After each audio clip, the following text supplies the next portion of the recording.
Edmonton Sports Talk. My God, I loved it. My name's Jay Milne. Hashtag Koob. Our sports update deliverer, the Koob. I'm Zachary Koobish, and you're up today. You know what, Reid? You might be on to something. All right, here's what's going on in the nasty stuff.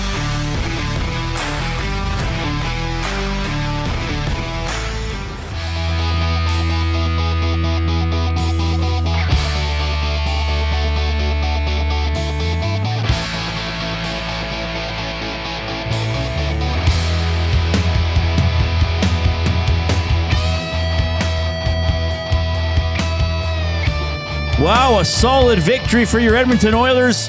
The Blue Jays tying up the World Series at 2 wins each. What a night last night. How you doing, everybody? Along with Jay Milne, I'm Reid Wilkins, and I am your father. Zachary Koobish is at the technical desk.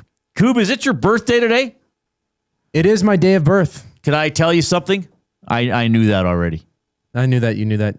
You were one of the first people to text me, and you got me a nice coffee. Well, I'm technically, you asked for the coffee.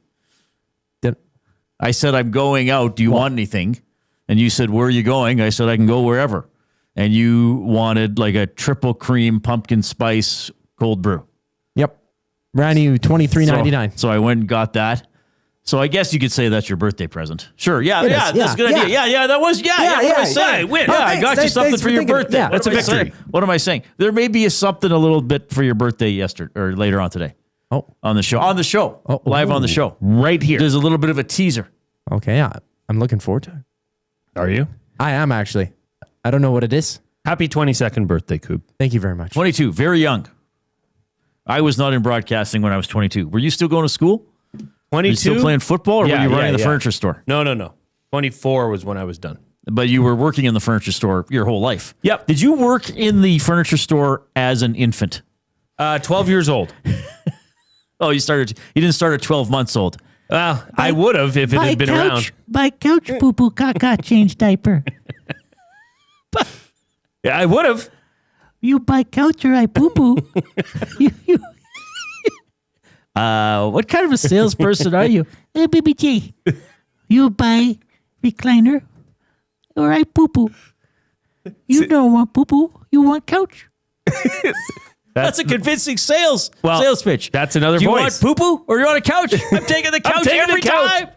That's another voice. Mark it down, folks. Sales baby. Sales baby J. Sales baby J. Oh, my goodness. What else were we talking about? Oh, Ben, what's Ben doing here? Oh, thank you, Ben. Well, why did Ben have your phone? I don't know. Well, all of a sudden your wife's going to be like, oh, wow, Jay, I didn't realize you were feeling so frisky. What's on here? Jeepers. Ben's like texting April. Some ideas for this evening. Yeah. Yeah. You know what? I'm going to leave that one alone. Yeah. Wow, it's sunny out. Certainly is. What is happening? Spency 5 Centsy in the Nasty Chat says, thank you for your assistance with the gift card today, Papa Reid.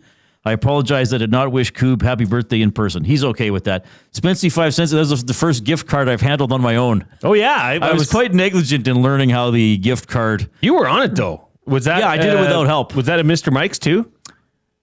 No, that was Sobeys. I hope I gave him what he gave for it. It's just randomly. Well, you got a gift card. Yeah, you got a gift card. We don't know exactly what it was, but Reid's, it's a gift card. I'm curious how people handle, because yesterday we were asking people, how are you going to handle the watching? So what did you do last night? Caster 1990, for example, says, I only watched the Jays and flipped over to the Oilers when it was over. Won't get invested in the Oilers until the World Series is over. That's an interesting one. Rip City Steps says, I watched Kings and Sharks that started at 9 p.m. Yeah, there were 16 games? Yes. It was a frozen frenzy. Frozen frenzy. How did you handle it? Now, I was at the hockey game, sitting next to one of the greatest people in the universe, Hernan Salas, who had the game on his phone. So I was kind of following the baseball game, though watching the Oilers game quite intently as well. What an inning for 4 runs, didn't hit a home run for the Jays. Mm-hmm. Just put it together. getting on base, hitting it into the gap a couple times, hitting it hard. So, yeah, the series is tied. And Bieber pitched well. Like Dan. You got it there. Not bad. What now, Beeps? No beeps. Bad beeps. That's got to be his name, eh? What's that? Bad beeps? Yeah, bad Beeps. Like Dan now, kid. I'm in there. Yeah, I believe I got into the Oilers game probably at the best time. It was right around the start of the second because the Jays at that point were at least I thought firmly in control of that game. Well, when you get up by 5 in baseball, a grand slam can't even tie it. Right. Yeah. Some of you, I think you got to go into your YouTube settings and change back to your actual handle. So it's not just a series of letters and numbers. The closest thing I can read to this is Kipper Girl 76. Is that what that is? That looks like Kipper Girl 76. Jay's on the big screen, Oilers on the phone. Yeah, it's so crazy now. We can watch on our phones. We were joking about picture in picture. I even this wouldn't have been that long ago. I would take a smaller screen TV and get a cable splitter and put it next to my main TV. Wow. This was maybe a decade ago if I wanted to watch two things at once. A cheer went up in Rogers Place when the game ended, and the hockey play was in progress. Really? So people were obviously watching on their phones because Hernan and I were kind of watching, and it was it was the second last pitch of the game, and then you heard this cheer, and Hernan's like, "Oh, it must have ended. Yeah. They must have got the final out." That was a gutsy performance by the Jays. I mean, did you think that they could get this series back to? I mean, of course you think. Of course I did, but they really dictated that game with Ohtani on the bump. Yes. I don't know. I didn't know exactly how that game would play out, but this team won't go away. We got a great line about them. We asked Steve Simmons, by the way, from the Toronto Sun's coming up in about 12 minutes, and Jay's going to ask him about what was the quote today? Well, Ernie Clement. I'm shortening it a bit, but he said, we're a team of uncommon men who got out of bed yesterday, this quote was provided last night, but I'll just change post-skip, sorry. So a team of uncommon men who got out of bed yesterday with their hair on fire, ready to play. Yeah, that's awesome. I want to know, Steve Simmons has covered this team all year very closely. Yeah. Is he surprised to hear that much transparency? You know, we're going into this is after Game 4 of the World Series. Yeah. Or is that just, hey, that's this Blue Jays team? Yeah, it's pretty cool. Very cool. Yeah. And what do we got? Savage against Schnell tonight. And then somebody's taking a 3-2 lead back to Toronto on Friday. Of course, you can get in touch. I mentioned the Nasty Chat on YouTube. You can jump in there and chat with us and chat with other people. Subscribe to Edmonton Sports Talk if you haven't already. And give our show. Now, you got to do this for each individual show here on Edmonton Sports Talk. So if you just gave Hernan and Gager a thumb up, perfect. Now you can give us one as well. Click, click, click. Must you click? Please, please click. Must you click? You must click. We want to get to... Well, sorry, guys. We want to get to 100 thumbs at least. I think we got to 100 just after we signed off because people can still thumb the show if they listen after the fact. They can thumb us all night. They can thumb us all night long. So give us a thumbs up. You can email reid@edmontonsportstalk.com or jay@edmontonsportstalk.com. You can also text 780-218-9999. That is the afternoon inbox presented by River Cree Resort and Casino. Happy hour featuring $5.25 drinks. That's available Sunday to Thursday from 9 a.m. to 7 p.m. Of course, we want to know your thoughts on the World Series, your impressions of the Oilers. Rip City Sepp says, Reid, are the Oilers a good team now? We'll see. It was an encouraging performance, and we'll break that down. We want to look into a couple really interesting things that happened last night. One of them will have to do with our off-topic topic. Like I said, Steve Simmons from the Toronto Sun in about 10 minutes, and Dave Maloney, former Rangers player, now an analyst on MSG Network. I've been talking to him for years. Whenever the Rangers come to town, he's going to join us at about 4:40. But, of course, a very important part of the show here to keep everybody updated. It's the afternoon headlines presented by 100.3 The Bear, Edmonton's best rock. Stream them on iHeart today. This is Chet Palmer with your sports report. Game 5 of the series tonight at Dodger Stadium. Trey Savage gets the ball for the Bluebirds. Let's hope this tray keeps the Dodgers in an upright and locked position. The Oilers finally showed some spark, beating the Mammoth 6-3. 5 goals in the second period. Even McDavid lit the lamp. Ty Emberson? More like Win Emberson. The Elks signed Tyrell Ford to a 1-year extension. Hey, Tyrell, my brother-in-law wants your phone number, but I better warn you, at the track, he's only good at picking nags. I'm Chet Palmer. Wow, there were some gems in there. I like the tray stowed and Keeping the Dodgers in an upright and locked position. upright and locked position. Yeah. Like your airplane tray. Yeah, exactly. I got it. Well, I'm glad somebody did. I mean, Chet cut deep there. He really did. Well, he's got a clever mind. He must be feeling it today. Yeah. Well, Chet's excited. He's got a lot in life to look forward to. He sure does, Reid. He sure does. As do we all. Zach Hyman will not play Saturday. He looks ready to go. Yeah. I want to put him in. Yeah. Our medical staff's holding him back. I don't think it's fair. He'll be still week to week. Yeah. Still week to week. And we said it was bare minimum November 1st, and it won't be November 1st, but it'll be at least a week after that, and hopefully shortly. I don't know. We want him back. I think he looks ready, but obviously we're looking at long picture and making sure that we don't have any setbacks. All right. So November 1st is when he's available or eligible to play. So week to week, that's, I guess, maybe another 4 games because they play tomorrow, they play Saturday, and then they play Monday, Tuesday. Then they have a bit of a gap and play the following Saturday. Is November 8th maybe against the Avalanche a more realistic target? We shall see. But he's not going to be back on Saturday against the Chicago Blackhawks. Of course, the Oilers, well, quite frankly, they stunk in the first period last night. Brutal. They came out and played maybe worse than they've been playing in a lot of their uninspired games throughout the course of the season. They certainly woke up in the second period. Now, we'll go deeper into this when we do the Oil Understood a little bit later for GCL Diesel. But Matthias Ekholm made a very interesting comment about the first intermission last night. I think just everybody felt enough was enough. I can just go to myself. I haven't liked my game at all the last 5-6 games. I don't think many guys in here have. So it was kind of coming to a point where, okay, we need to start putting our work boots on. And I thought, kudos to us. We responded in that second period, but more importantly, we found our game, and that's got to be the standard going forward.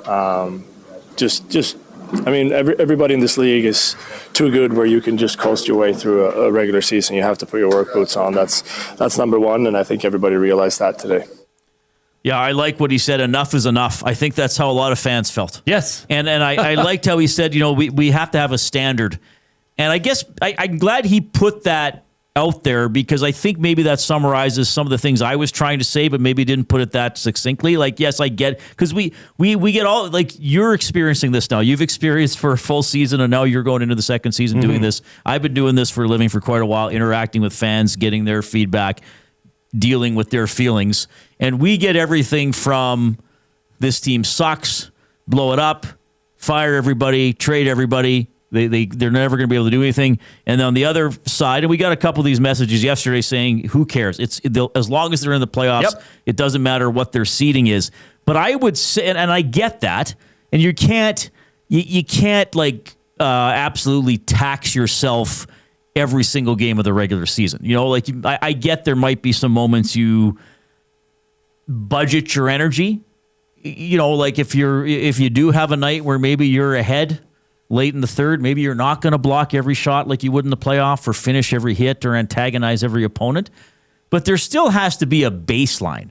And I think, to me, that's what kind of Ekholm was saying. Like, we had to meet our standard. Like, there's still a minimum level of performance and emotion required to win an NHL regular season game. We better at least get to that.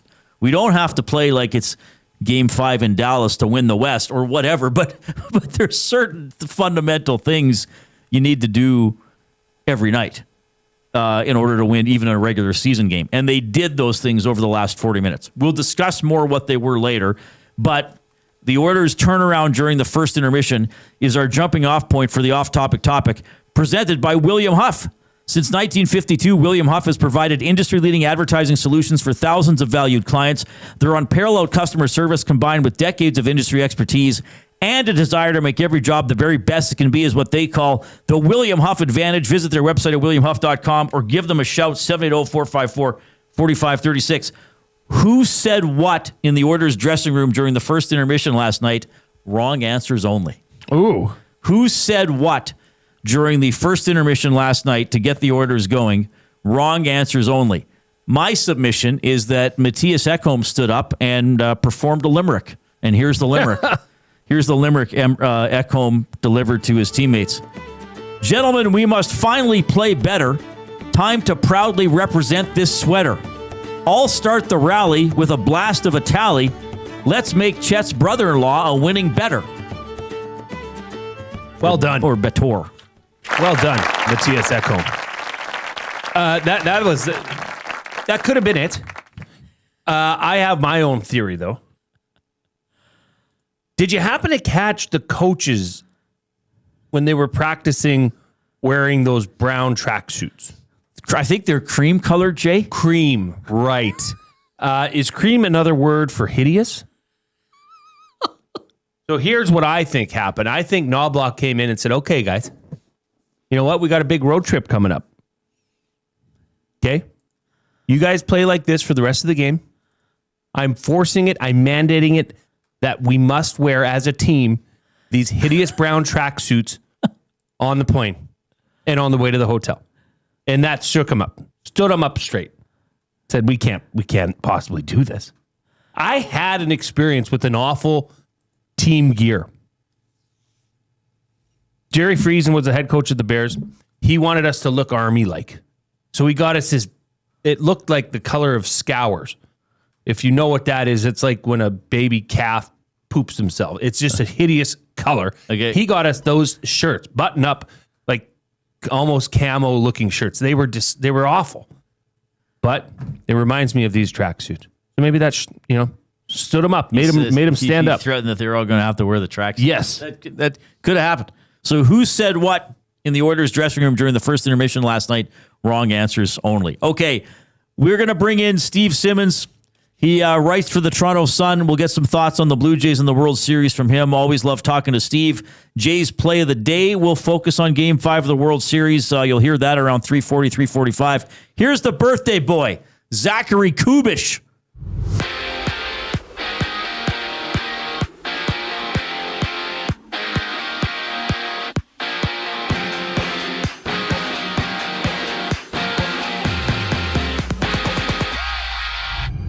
Zach Hyman will not return for the Oilers November 1st against the Blackhawks. He remains week to week with a wrist injury he sustained in Game 4 of the West Final. Oilers taking on the Rangers tomorrow. In the lone NHL game tonight, Toronto on the road in Columbus. Both teams on a 2-game win streak. Puck drop goes at 5:30. In Lethbridge, the Oil Kings face the Hurricanes at 7. Edmonton 4th in the East, while Lethbridge sits last in the conference. And the Elks have extended all CFL defensive back Tyrell Ford through the 2027 season. This past year, Ford made a career high in tackles with 56, adding 2 interceptions. And it's an even playing field entering Game 5 of the World Series. Jays tying it up at Tua's side against the Dodgers with a 6-2 victory yesterday. It's a rematch of Game 1 on the mound. Trey Savage for Toronto, Blake Snell for LA. First pitch at 6 o'clock. In NBA action, the Raptors play host to the Rockets. Toronto on a 3-game slide since winning opening night in Atlanta. Tip-off at 4:30 with 9 other games on tap. This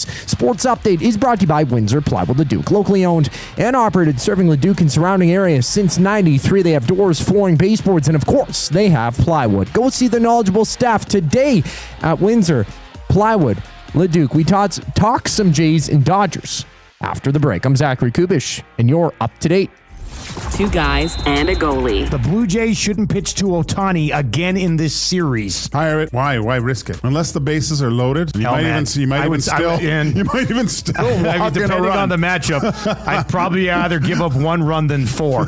It sounds crazy, but that guy's so good. 2 guys and a goalie, presented by GS Construction. Tuesday and Thursday afternoons at noon, only on Edmonton Sports Talk, your clear choice for Edmonton sports.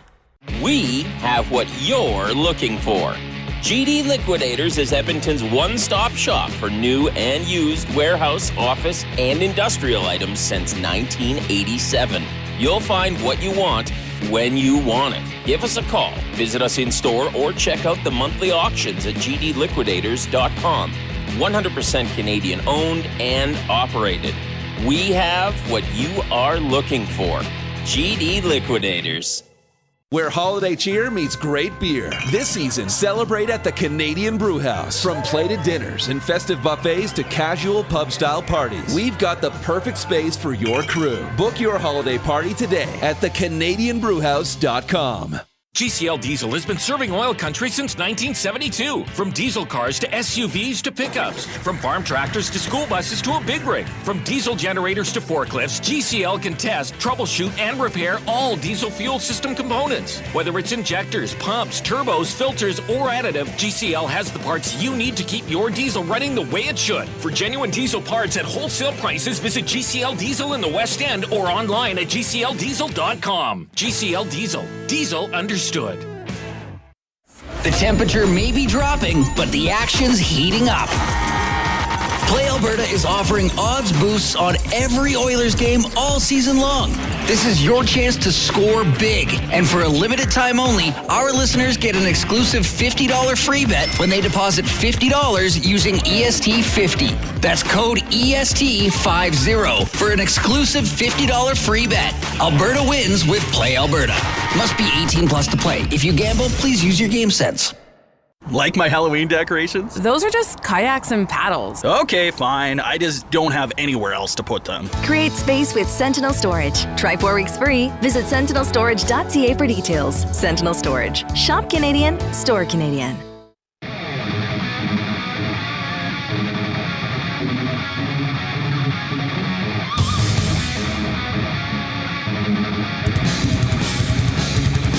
All right, good to have you tuning in this afternoon along with Jay Milne. I'm Reid Wilkins. Edmonton Sports Talk presented by Play Alberta.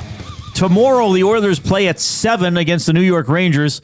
So the GCL Diesel Oil Stream pregame show will start at 6, hosted by Tom Gazzola, and then he'll be on right after the game to break it down as the Oilers will try to go after their second consecutive victory. They're up to 5-4-2 on the season. The Mammoth, with that loss last night, had their 7-game winning streak snapped. Our off-topic topic for William Huff: who said what in the Oilers dressing room during the first intermission last night? Wrong answers only. Spency 5 Centsy says Knobloch came in. If you guys don't start playing better, I'm not taking you out for trick-or-treating.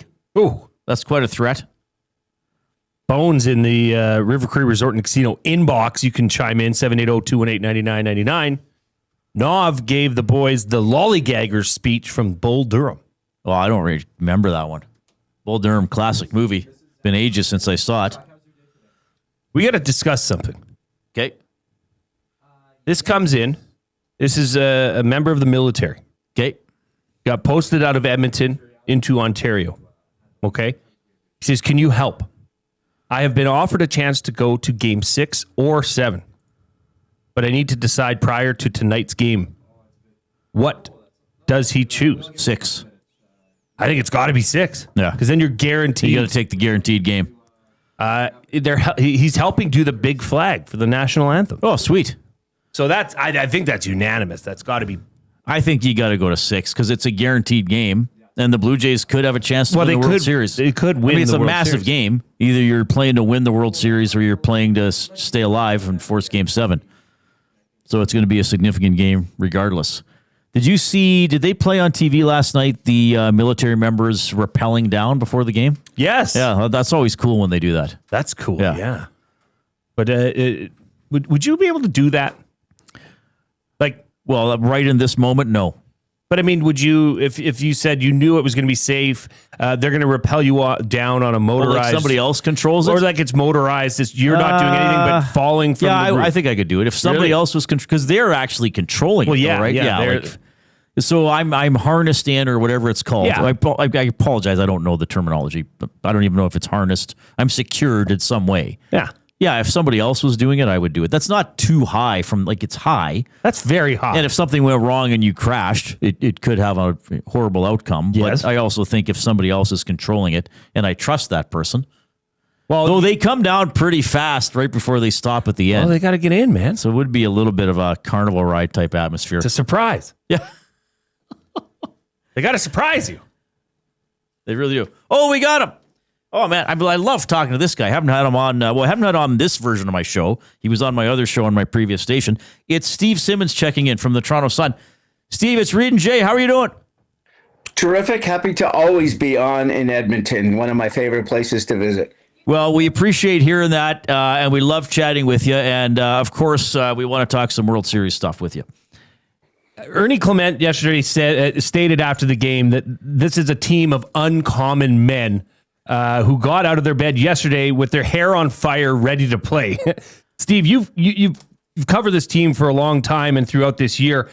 Does it surprise you, or did it surprise you to see this much transparency from a player that is in the middle of the World Series?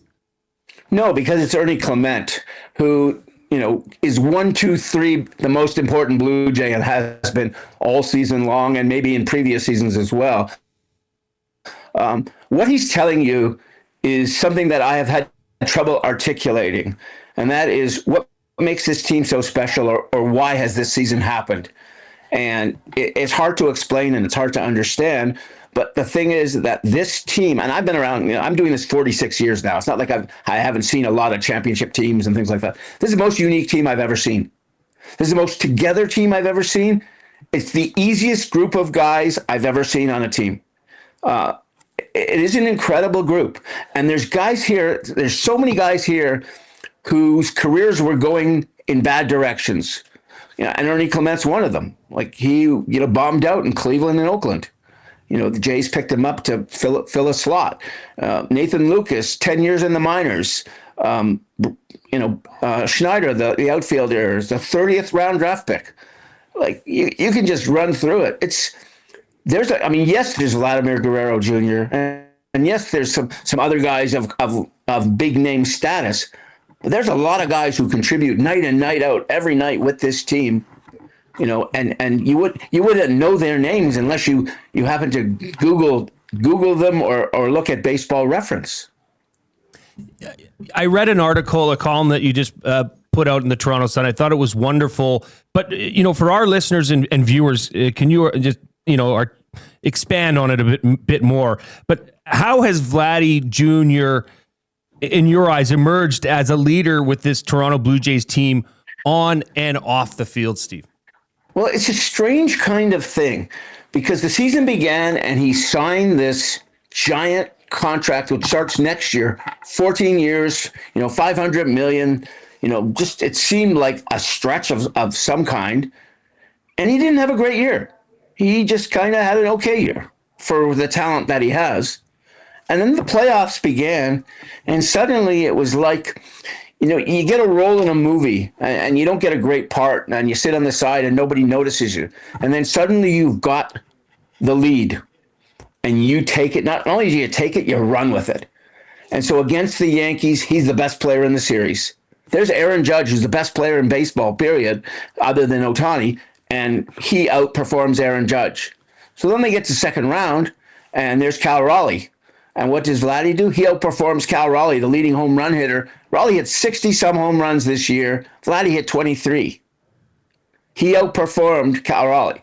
So now here we are in the World Series, and Ohtani does the 9 times on base thing, take your breath away night from a few nights ago. I mean, we're never going to see that again in our lives.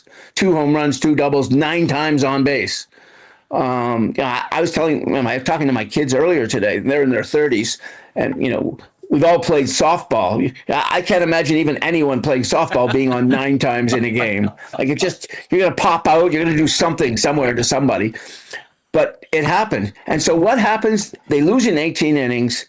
They get their hearts stomped on.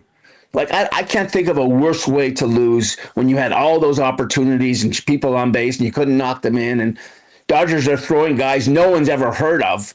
I mean, they're going to the bullpen and introducing themselves to relief pitchers. It was a crazy setup. Even the guys, one guy threw 4 innings. I don't think he's thrown 4 innings all season, like in one game. And so Vladdy he's the last guy in the clubhouse. And he walks into this absolutely silent, dead clubhouse. And he looks around. Everyone looks like they're ready to cry. Everyone looks like their dreams have been crushed.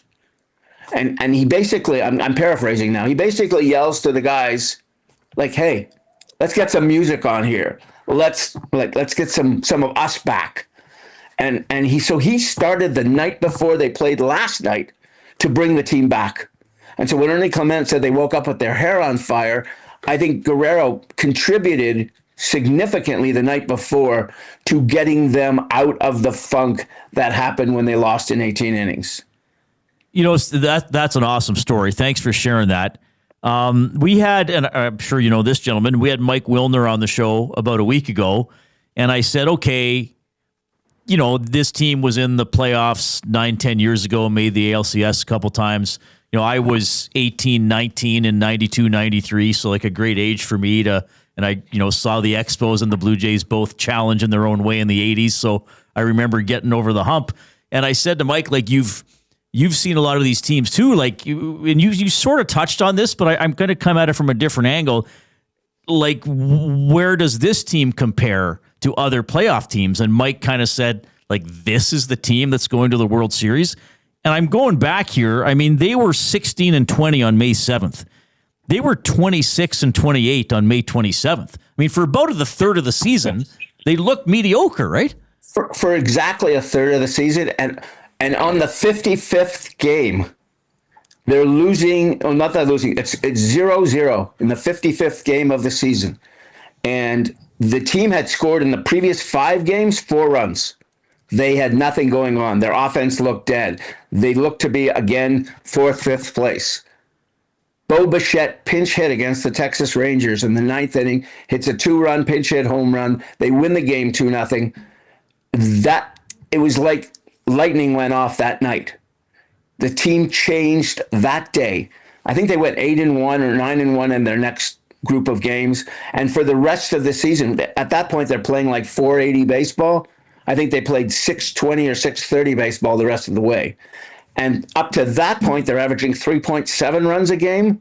From the 55th game on, they're averaging 5.6 runs a game. Right. That's an enormous difference. And I you know, you can in a long baseball season, it's hard to say this is the moment where everything changed. I really believe Bouchard changed in that moment. And to go back to what Wilner was saying about, I covered the 92 and 93 World Series wins. I covered the playoff losses in years before that and that 2015 and 16 Jays. This is the best team. And I'm going to stress the word team. It's not the best players. 92, 93 had better players than that are here right now. You know, you look at the Hall of Famers and the almost Hall of Famers on those Blue Jays teams. A bullpen with Tom Henke and Dwayne Ward. Like they just had a lot happening with that group of players, and they were supposed to win. They were supposed to be the best team in baseball, and they were supposed to. I think they spent the most in those days. Yeah. You know that, but you fast forward. Nobody picked this team to make the playoffs this year. So they not only did they finish first in the American League East, when nobody picked them to nobody, but I mean the experts from ESPN and all the other major networks and Fox and everywhere else, the national baseball writers, those kind of people, they all saw the Blue Jays and also ran, as did many of us. And then all of a sudden, this group got together, and it wasn't just, you know, George Springer is one of the great stories of this season. Like George Springer had 3 bad years in a row. And each year was a little worse than the one before. So at 33, 34, and 35, his career is, to quote Archie Bunker, is in the toilet. And so beginning of this season, I'm thinking, what are they going to do with this $25 million guy? Like, what a waste of money it is. He was their MVP this season, if there is such a thing. He was the guy who got every important hit and never really slumped and kept the energy up and really was great all year long. And suddenly, on his numbers, in baseball now, you talk to managers, you talk to general managers, you talk to scouts. The way they judge hitters in today's world is OPS. Right. That is the number. And that's the one. We all grew up with batting average and RBIs and home runs and all. OPS is the number that baseball people use. George Springer has the 3rd best OPS in baseball this year. 1 and 2 happened to be named Aaron Judge and Shohei Ohtani. Right. That's incredible company for a guy whose career was in the toilet. Like he was done. And he came, I don't know what happened. He can't explain it. Whatever happened, he came back and he had an incredible year and had the big moment, obviously, in the playoffs. And it's just been, and now he's hurt, which hurts the Jays surely with, in a best of 3, which is what they're in right now. And but what a story this guy was all year long. And then Trey Savage, coming from nowhere. Nobody does 5 levels of baseball in one season. It's A, double A, triple A, and major league. It's two levels of A. It's low A, high A, double A, triple A, Blue Jays. Yeah. Pitching and opening a World Series game from East Carolina University, which is famous, by the way, for Vince McMahon and the actress who now his name escapes me from the Left Tackle movie. Sandra Bullock? Yes, Sandra Bullock. The Blind Side. Yes. That's amazing. That's the movie of hers you named it of all of them. Steve Simmons from the Toronto Sun joining us on the Oil Country Towing Video Hotline. Quick aside, and I've said this to a couple other guests, I've had fun with this, is that because we have like 3 guys here who are in their 20s. So I get to tell stories about Stottlemyre's cut and all the stuff from 92 and 93. And like the Blue Jays were a big spending team then. And I remember they acquired Ricky Henderson. They just moved everybody else down one spot in the order. Like Devon White was a very competent leadoff hitter. And it's just like, no, Ricky, you'll just push everybody down. All right. Thanks for being so generous with your time. Before we let you go, we got to get kind of a prognosis. I got to jump in for 1 second because Ricky would like to talk about Ricky being the leadoff hitter when Ricky was on the Blue Jays. Yes. Because that's the way Ricky rolled. He liked talking about himself in the third person always. That way. Yeah, he never knew the name of anyone who covered the team. So I'm a reasonably large person, and Rod Smith from TSN is a reasonably large person, and Damian Cox then from the Toronto Star was a reasonably large person. And every time he saw any of us, it was, "How you doing, big man?" So if I go up to one of those guys today and say, "How you doing, big man?" he'll give me a Ricky back. Well, next time you're in Edmonton and I see you, that's what I'm calling you. Right. So before we let you go, we got to get your prognosis for the rest of the series. You mentioned Springer being out. The Dodgers are going to get Snell and then Yamamoto on the hill again, most likely. So what are you looking here for the last 2 or 3 games? What's key for the Blue Jays? Well, every time I look at a pitching matchup, I get it wrong. So I saw Bieber versus Ohtani last night. I thought Dodgers win. I saw Scherzer versus the night before on Glasnow. Dodgers win. Like I keep looking and saying Dodgers have the advantage. And the one thing the Dodgers aren't doing is hitting other than Ohtani. Like you look at, they're not putting hits together. They're not getting rallies. The most runs they've scored in an inning in the World Series is 2. The Jays have done 4 3 times. Like that's an incredible number when you think about it. So I think if anything's going to cost the Los Angeles Dodgers the World Series, it's a lack of offense. And to me, they've had it. Now, whether that means they can carry through tonight, they got Snell going tonight and Friday night with Yamamoto. It's like, okay, give it to this Hall of Famer and I'll give it to that Hall of Famer. And you got to beat one of them with Trey Savage, from East Carolina, and 12 days in the big leagues before the playoffs started. And whoever it is, game 6 it's going to be Gausman, who's their best pitcher. Right. So that's the great part about it. I think you got a pitching duel on Friday night. What happens tonight? I've given up trying to figure this stuff out. Well, hopefully the game ends before 3 a.m. Eastern time. I was going to say, your time would be worse. Wasn't so bad on when did it end? 12:40 a.m. Game 3, I think, here in Edmonton. But yeah, Steve, we love talking to you. One quick thing, I score the game at like everybody who covers it does. I score the game, and when I noticed on the scorecard in the morning, I had a half inning missing around the 15th. I must have dozed off. Oh, jeez. No way. So maybe it was on a napkin next to you or something like that. So I don't know what the three guys that came up in that inning did, but it's not going to ever be recorded for historical purposes. Yeah, there's no other way to find it. No other way. Yeah. All right, Steve. Hey, this is great to catch up with you again. Toronto Sun Columnist Steve Simmons. Yes, big man. I'll see you. right. I'll see you maybe in the hockey playoffs or something like that. This was awesome. And I'm terribly concerned about our Oilers. I just want you to know. I don't like the way they look. I have said the same thing, though there were signs of life last night, finally. So we'll see. We'll see. Appreciate it, buddy. Bye-bye. That is Steve Simmons from the Toronto Sun joining us on the Oil Country Towing Video Hotline. Oil Country Towing, Edmonton's most trusted 24/7 roadside rescue team. Fast, safe, and reliable for over 15 years. Whether it's game day or a snowstorm, we work as hard as your favorite team to get you going. Call 780-986-6088 for all your towing needs. I always enjoy talking to Steve. Very good. Knowledgeable guy, good storyteller, has good information, has a little bit of fun along the way. I enjoy talking to him. Yeah, he's on Twitter as at Simmons Steve.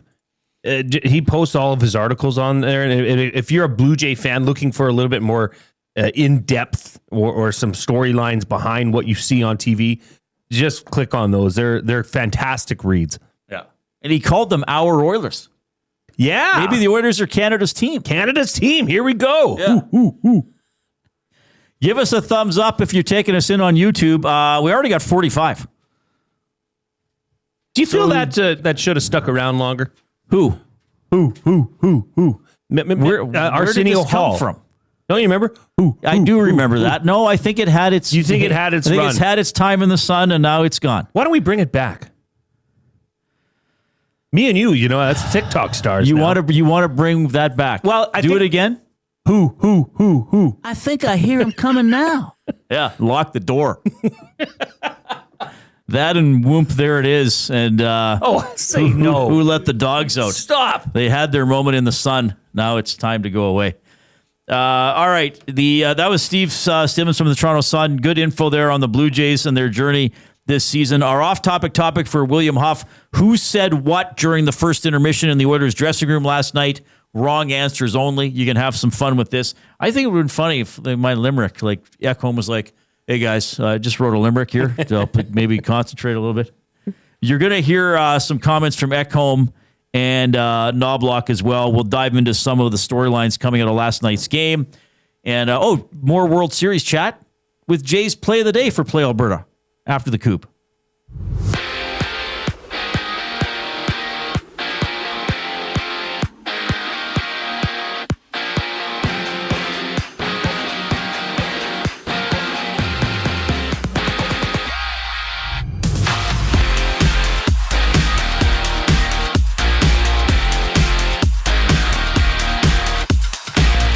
Zach Hyman remains week to week for the Oilers as he recovers from a wrist injury that's kept him out of action since being injured Game 4 of the Western Conference Final. Hyman, originally slated to return in early November, had his first eligible return date this Saturday against the Blackhawks. That's since been pushed back about a week.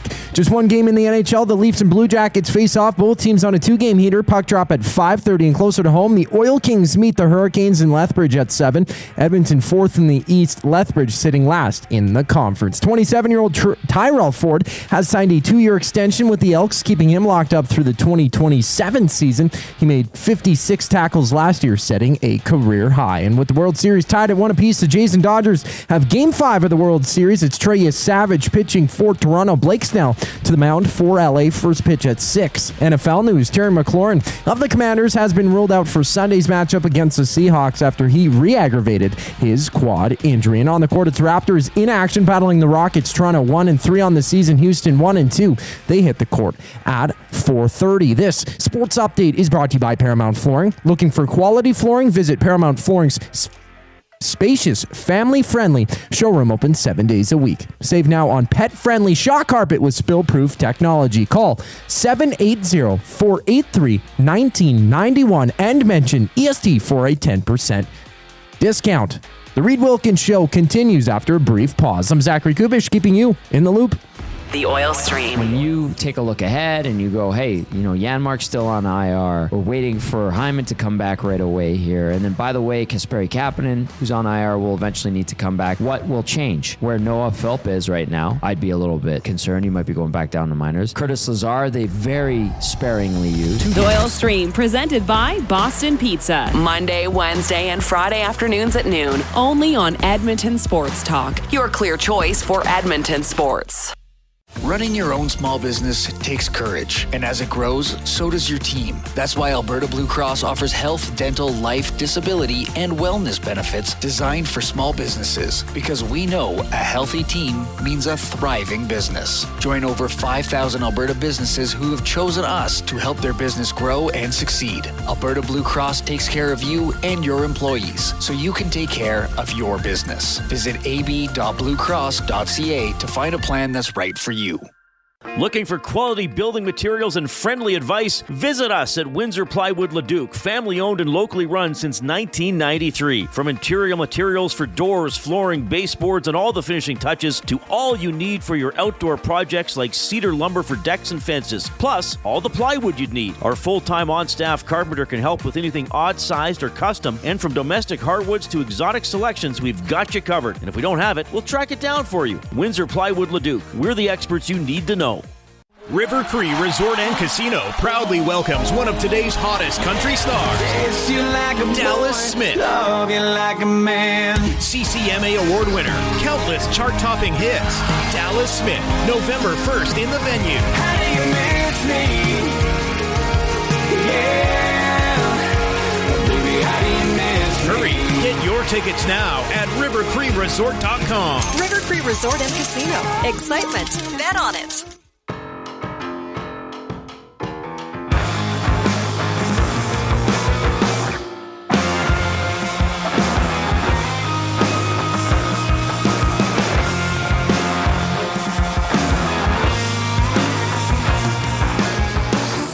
Good to have you tuning in this afternoon. Steve Simmons from the Toronto Sun just joined us on the Oil Country Towing Video Hotline. Dave Maloney, longtime broadcaster and former player for the New York Rangers. We'll check in a little bit later on. We'll further break down, or we'll share some thoughts on last night's Oilers 6-3 victory over the Utah Mammoth. And we'll have other fun things to discuss as well, including Koob's birthday. Well, we're not going to discuss Koob's birthday. I've said too much. Zachary, said too much. It's your birthday. Happy birthday, Zachary. It's like the guy who thought he was Michael Jackson on The Simpsons. We were talking about Simpsons episodes Wasn't yesterday. that the song from The Simpsons? Yeah. Lisa, it's your birthday. Happy birthday, Lisa. I can't remember what else happened. Right. In the song. She was a saxophonist. I think, she still is. The show's still on. That's true. And she's still 8 or whatever age she is. Yeah, they just don't age. Imagine if they would have aged the people. Well, Homer would be dead, let's be honest. Yeah. Those episodes where they went into the future. Yeah, that's and Bart past. was That's living. now the past. Yeah. Yeah. It's odd. Yeah. I wonder what they're going to do. Well, they're going to do something, Koob. You know what they should do? You buy couch or I poo-poo. I already clipped that up, by the way, boys. I emailed both of you, the guys, those. You buy couch or I... Baby J selling at Devon's Furniture. Just running around in your diaper. No shirt. Like one of those kids, like no shirt, no pants, just waddling around with your diaper. Yeah. See someone, you hear the bell ring that there's a customer. You go waddling up to them. You want couch? You're not my mommy. My mommy back there. Hi, is somebody working here? Yeah, me. I sales Baby J. Baby hungry. You got like a name tag, some kind of name tag though. Feed me. Hey, poo-poo. Oh my God. Oh, we certainly are having a good time, aren't we? All right. Oh, yeah. You know what else is really fun? Hang on. My mouse is missing. Here it is. It's Jay. It's play. He's Jay. It's today. It's Jay's play of the day. It's Jay's play of the day. Jay's play of the day is presented by Play Alberta. You can skip the flight to Vegas because jackpots are just a tap away. Experience all the thrills of the casino right from your phone with Play Alberta.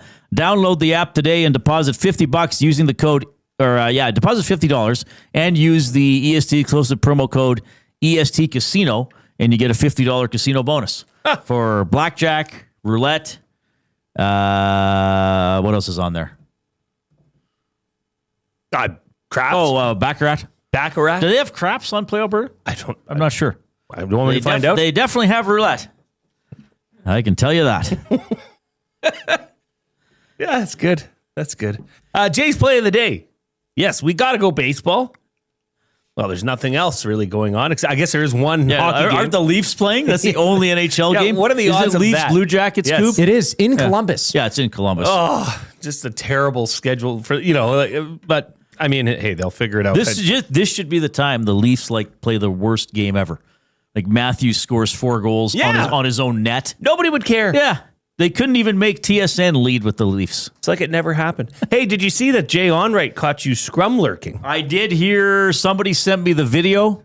Yeah. Was it you, Koob? Well, I sent you the text that ended up being But he 12 actually said text on messages. air, Reid Wilkins of Edmonton Sports Talk, or whatever he said it. Mm-hmm. Oh, nice. He gave us and the station a little shutout. It's always nice. Shout out. Yeah. Yeah. It's great. Yeah, it's good. Maybe you'll be in his scrum lurker Now, I was, segment. again, as I like to say, I was not lurking. I was participating in the scrum.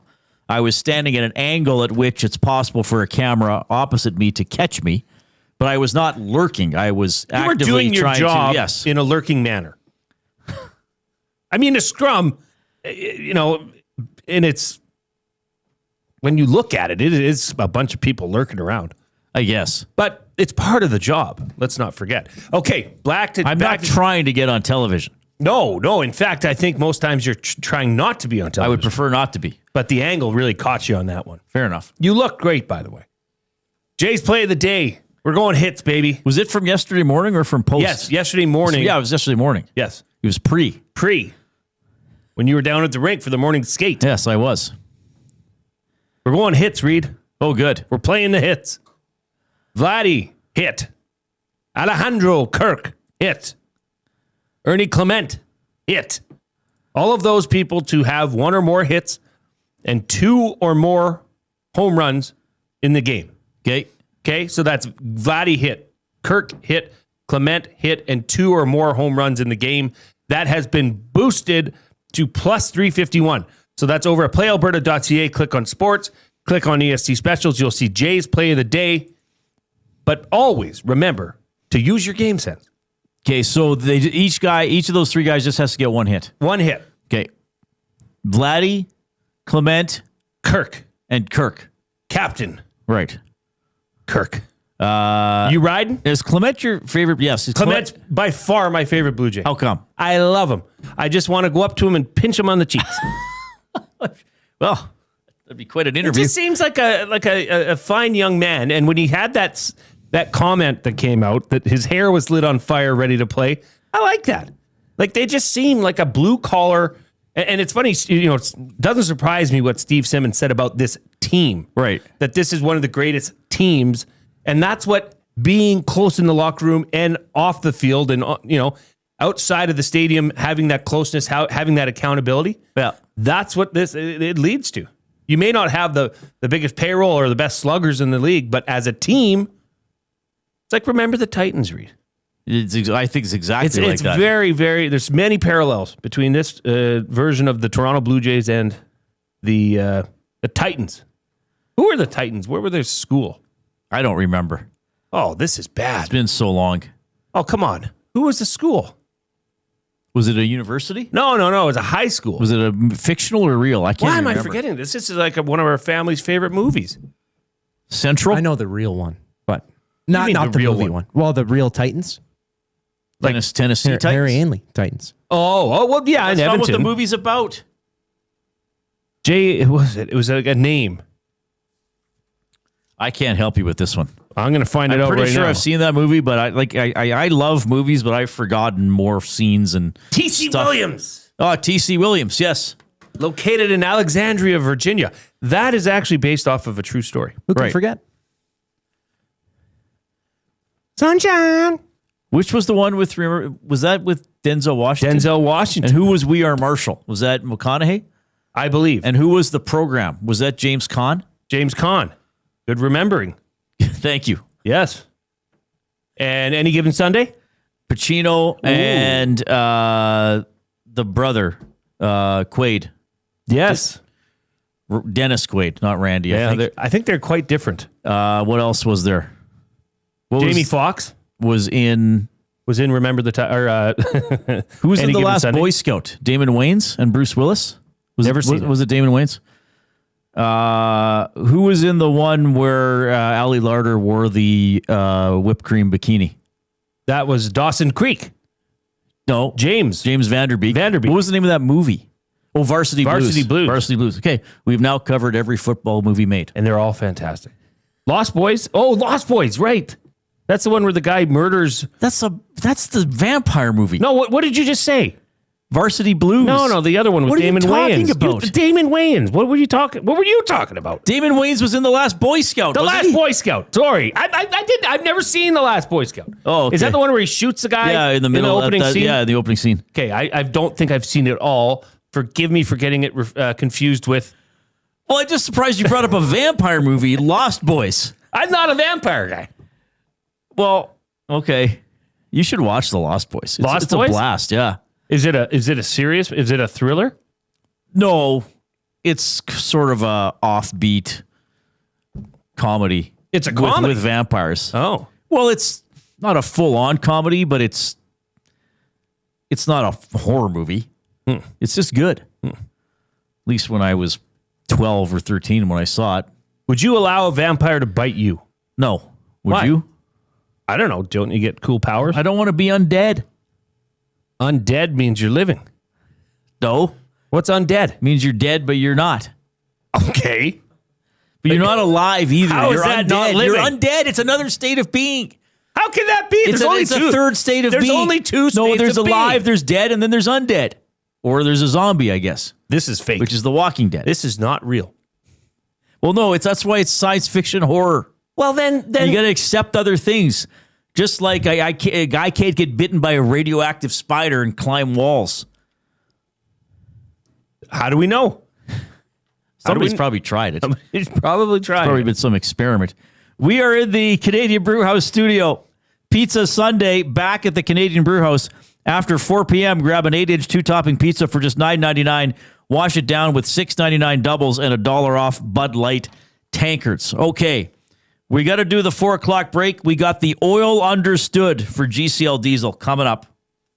The Lock Shop. There's a chance it's a clinching World Series game. It's also Halloween. And a lot of people with their kids. How do you handle this when there's Halloween and trick-or-treating and you got to take your kids out to go for trick-or-treating? But the Jays going for a World Series is happening at the exact same time. Kids, good luck. Hope you got a lot of candy. You give them one of those life alert things. If you have any issues, just press the button. The Lock Shop, weekday mornings at 11, only on Edmonton Sports Talk. Your clear choice for Edmonton sports. Looking for flooring? Paramount Flooring has it all. Sales, service, and expert installation. With options for every style and budget, open 7 days a week. We've got you covered. Quick delivery and in-stock deals. Plus, EST listeners get 10% off. Visit ParamountFlooring.ca today. You've always known GCL Diesel as the experts in diesel fuel systems. But did you know that GCL is also your source for turbochargers and turbo repair? As a turbo supplier for Garrett, Borg Warner, and Wholesat, GCL can provide genuine original equipment turbos at wholesale prices. Whether it's diesel, gas, natural gas, or performance, we can provide you with the turbo or custom repair you require. Turbo questions? We've got turbo answers. Visit us in the West End or online at GCLDiesel.com. GCL Diesel, turbochargers, understood. Get ready for a feast like no other. 40-ounce steak night is back this November at the Canadian Brewhouse. Sink your teeth into a hand-cut 40-ounce ribeye with all the fixins for just $49.99. Tickets available now in store or at thecanadianbrewhouse.com. Weiss Johnson, whoa.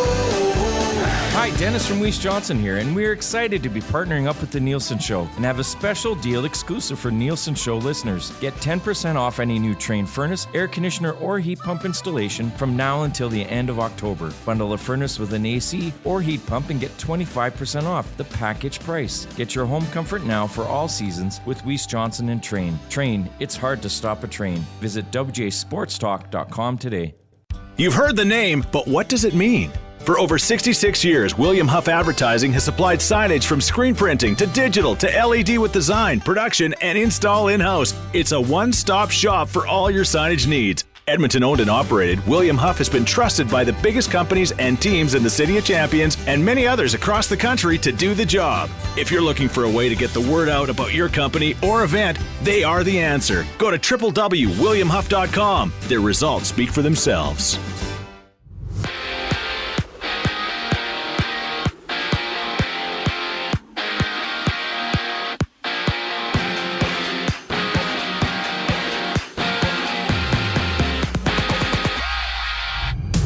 Zach Hyman's return to the Oilers lineup has been pushed back at least a week, with Hyman originally hoping to play Saturday against the Blackhawks. Hyman has been out since the West Final after suffering a wrist injury against the Stars. From Columbus, the Leafs and Blue Jackets go toe-to-toe for the lone game in the NHL. Toronto and Columbus each on a 2-game win streak. Puck drop for that one is at 5:30. Back in Alberta, the Oil Kings visit Lethbridge to battle the Hurricanes. Puck drop for that one is at 7 o'clock. And for the Jays, they meet the Dodgers once again. It's Game 5 of the World Series. Each team with 2 wins in their matchup. Trey Savage to the hill for the Jays. Blake Snell is up for LA. Action starts at 6 o'clock. For the Elks, Tyrell Ford has inked a 2-year extension to stay with the Double E through the 2027 season. A strong year for him in 2025 saw him set a career high in tackles with 56. NFL news, Washington's Terry McLaurin re-injured his right quad and will not play Sunday against the Seahawks. On the court, the Raptors take on the Rockets at home with action starting at 4:30. I'm Zachary Kubish. That was your sports update. Hour 2 of the Reid Wilkins Show starts right now.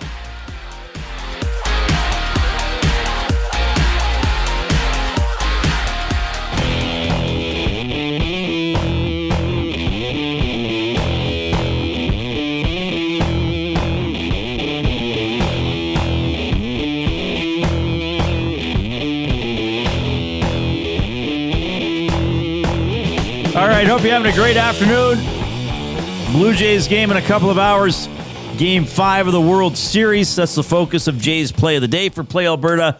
You can sprinkle on that by going to the EST specials on playalberta.ca or on the Play Alberta app. Oilers had a skate today at noon. Zach Hyman was on the ice. He will not play November 1st. That's Saturday when he's eligible to return. Head coach Chris Knobloch saying that he is week to week.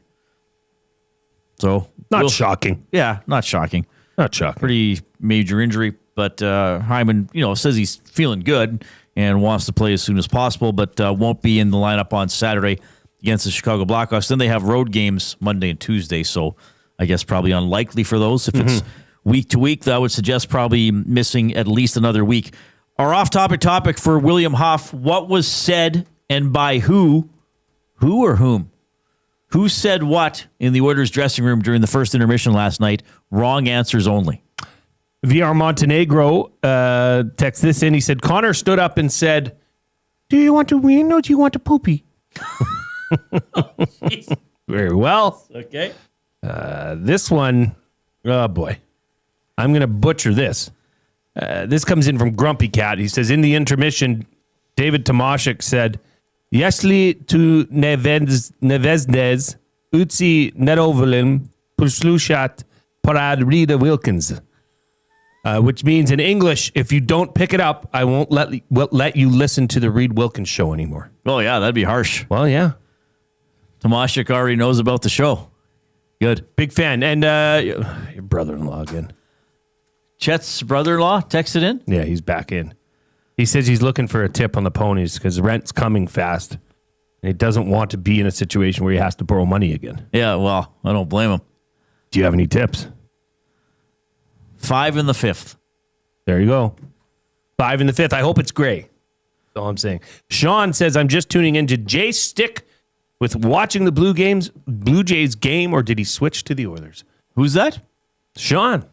He's wondering if I switched or if I stayed with the Blue Jays. Oh, you. Sorry. I switched. Once the Blue Jays were in control, switched it over. And I switched it over at the right time because that's when this team decided to wake up. Yeah, most people, the Blue Jays scored when? In the first period still? I can't even remember the timing now. The Blue Jays? Was happening, yeah. Period? Yeah, they would have probably scored while it was still the first period, I think. That's when they were they started. They got the 4-run rally. Turning it up, yeah. That was interesting what Steve said. The Dodgers have yet to score more than 2 runs in an inning in this series. Yeah, is that a credit to a bit of a credit to the pitching and the defense of the Jays? I think so. I think so for sure. You know, it's hard not to give them any credit. Let's give you the oil understood for GCL Diesel, providers of the best diesel engine components around. From turbochargers to injectors, fuel pumps to sensors, they are the critical engine component experts. Proud to serve Edmonton and Northern Alberta for over 50 years, and now a partner of Edmonton Sports Talk and the Reid Wilkins Show. GCL Diesel. Diesel. Understood. All right. So the Oilers won a game. And they actually played. How bad was the first period? I think it was one of their worst periods of the season. Yeah. Down 2-0. 16 turnovers. 16 turnovers, Reid. Yeah. That's impressive to do. That's hard to do. It's actually hard to turn over the puck that often. Like, you have to have control of the puck a lot. And then you have to say, hey, here you go. Yeah, we don't want it. That's tough. Yeah, and let's give it away to some good players. Yeah. You know, let's give it to Gunther. Let's give it to Peterka. Let's see what they can do with it. Here's Chris Knobloch on the first intermission last night. You know, I don't know what the players had talked about, but I know from the coaching staff, our message was we have to work. We can't come and just show up and think our skill's going to take over and win us hockey games. And like, we turned over the puck, line rushes, we counted 16 times. And, you know, you're probably looking at maybe 2 or 3 a period. Ideally, a coach's standpoint, it'd be 0. But, you know, we turned it over 16 times on the attack, which didn't allow us to get any offensive zone time, didn't allow us to pressure them. It was really easy for them, and we have to defend instead. They got much better as the next 2 periods were, but yeah, guys went to work and obviously it got a lot better. Yeah, well, and that's the thing. I really thought, Jay, they finally started grinding it out on the forecheck. Yep, they won board battles. They got the puck to the net. They weren't trying. Okay, guys, 20 cross slot passes, then we shoot. I mean, the Howard goal. I think it was Stetcher won a race to the puck. Just shot it around the boards behind the net. Okay, keep the pressure on. I'm not going to worry about stopping it and spinning and trying to get it into the slot. Get it behind the net. Sure, maybe a little bit of bounce to Henrique, but he, gets the puck away from 2 Utah players in front. Howard quick shot scores. Yep. Puck was along the boards. The 2 rebound goals. Get it to the net. Get control of the puck. Put it on the goal, have people hanging around, or, Emerson made a good play to come in, got the shot off quickly. Draisaitl scoring on the long rebound as well. And, of course, there's skill involved. I mean, the Nugent-Hopkins one touch to McDavid, like he's falling away from the play and touches it right back to McDavid, who fires it quickly. So, they exhibited some skill. Which goal was I missing? And the Ekholm goal. But again, early in the episode, Ekholm probably was one of the players who had something to say in the first intermission.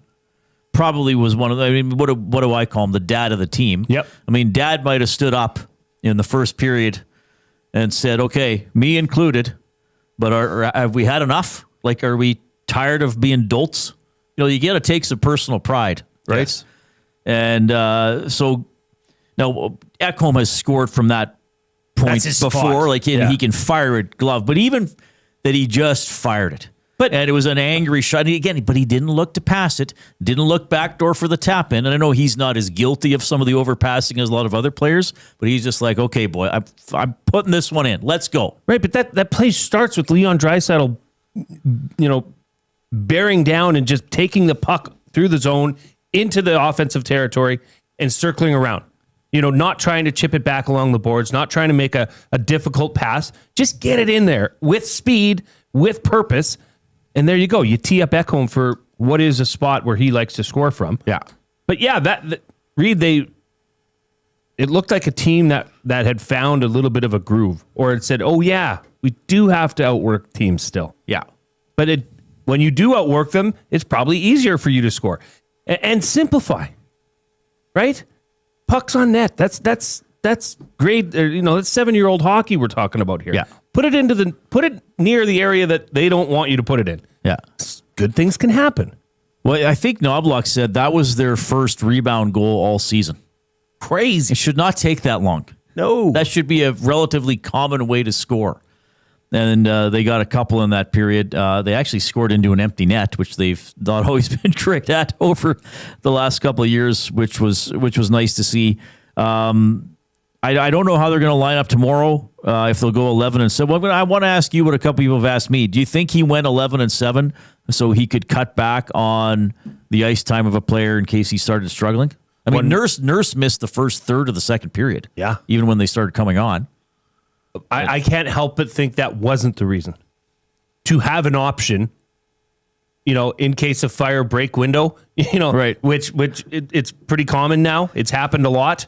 So maybe solidify that area by having some depth there. I mean, what did Nurse end up playing last night? 16:49, right? His season average is 20:41. Yeah. So, 4 minutes less than what he's used to playing. But that's also an opportunity to give a guy a wake-up call, too. Say, look, we had to do this because of you. And because of you, you're going to be the guy sitting on the bench. Right. Right?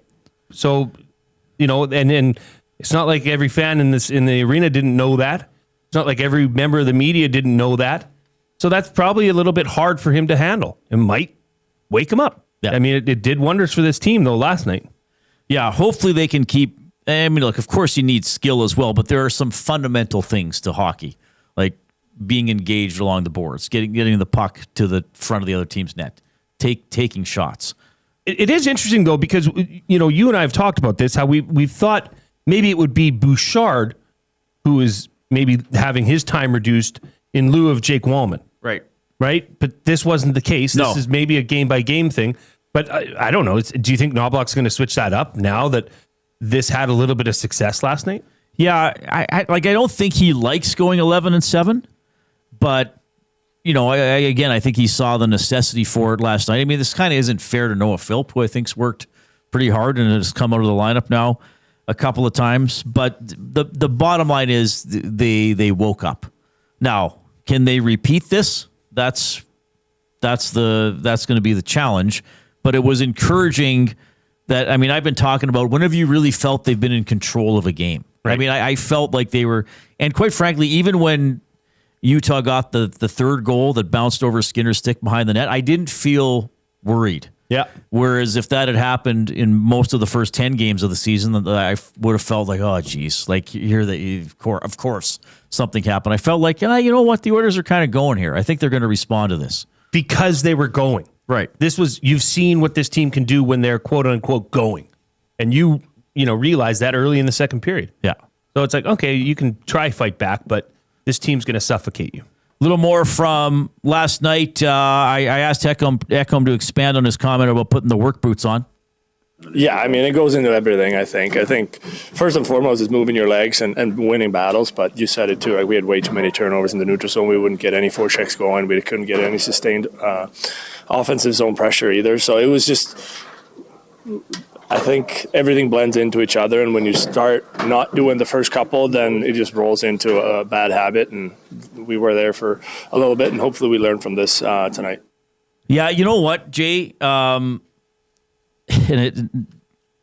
In a good way, or I guess with a good outcome, they probably finally got a little embarrassed. Yeah. Or perhaps a lot embarrassed. Because the players referenced they had some discussions. I mean, Nuge talked about it as well. Knobloch said, I don't know what the players said to each other, but he came into the dressing room and said, we just turned the puck over 16 times. Like 2 or 3 you might live with in a period. I mean, the other team will sometimes cause a turnover or whatever, but 16 times. And you saw it at how many times did they get to the offensive blue line? Drop pass to nobody, horrible pass. I know Nurse's 2 turnovers wound up in the net, but I mean, he wasn't the only one. Nope. And then the thing is, this is the thing. They weren't turning the puck over on hard plays. They were turning the puck over because they wouldn't make a hard play. Uh-huh. Now, in the first use of hard, I mean difficult. And in the second use of hard, I mean, like firm and sure. It's not like, oh man, like where this is, the Nurse had a dump in. He had a pass to the neutral zone, flubbed it, like not firm enough on the puck. So they finally just got a little more serious. Like realized, like I was saying earlier, there's a minimum standard you need to win a regular season game. Yes, it's not game whatever of what series they might be fortunate enough to play on in a few months. It's just like, okay, we got to play better here just to win regular season games. Ekholm was asked, okay, you kind of criticized yourself. What do you think's been wrong with your game? Great question. I mean, I obviously try to play as good as I can every game, but some games it just doesn't seem to find it. And I think me and Evan didn't we turned the puck over too much. We thought maybe the game was a little bit easy, and just doesn't work that way. And you have to earn your breaks. And I think, especially the last 40 tonight, we as a group and myself showed that that's the level we got to be at. All right. So hopefully they're stepping out of the funk that they were in, and we see them play a more responsible game here as this homestand and then the season continues. Roslovic, where are you at with him now? I think his play has been getting better game over game. Really. I've liked what I've seen in the past 3-4 games. Maybe 2 or 3 games, Reid. But if he keeps playing that way, he's going to be growing on a lot of Oilers fans for sure. He's kind of turning into a little bit of a motor guy, where it looks like, I don't know. I just like the way that he is aggressive, whether without the puck or with the puck. I feel like he's getting better. He's growing on me anyways. What do you think?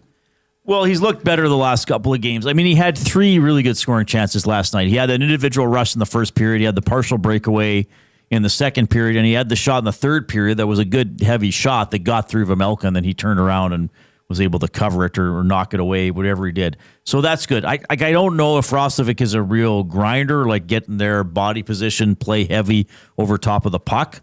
I guess they didn't sign him to that. They signed him to finish 5-on-5 chances. So I guess he's going to keep getting the chance to do that. But his first few games, he wasn't even getting chances. No. I mean, he had 1 good one. He had 3 really good ones last night. So, yeah, there's been a little bit of progress there. My jury is still sort of out on him, but a couple of better games for sure. Oilers winning at 6-3 over the Utah Mammoth. They will host the New York Rangers tomorrow at 7 at Rogers Place. We will have the GCL Diesel Oil Stream pregame show at 6 o'clock with Tom Gazzola to get you ready for that one. And then Tom is on right after the game with the GCL Diesel Oil Stream post-game show to break it down as the Oilers tried to beat the Rangers for the second time this month. They shut them out earlier this season. We're going to have more on the Rangers with Dave Maloney from MSG Network coming up at about 4:40. Off-topic topic today was who said what during the first intermission. Wrong answers only. This comes in from the glorious Big Uke. It says, Knobloch came in and said, if they don't pick it up, the entire team will have to visit the river line without instruments. Without instruments? That's good. Oh, a whole team of you, is it? Well, what have you brought in your knapsacks? No instruments at all. Oh, hey, lad, get my utensils ready. I'll be dining well tonight. Perhaps have some Ziploc bags at the ready as well. And fire up the freezer. I thought the Ziploc bags may not be the best thing for you, Riverline. Environmentally. Oh, I can open them with my snout.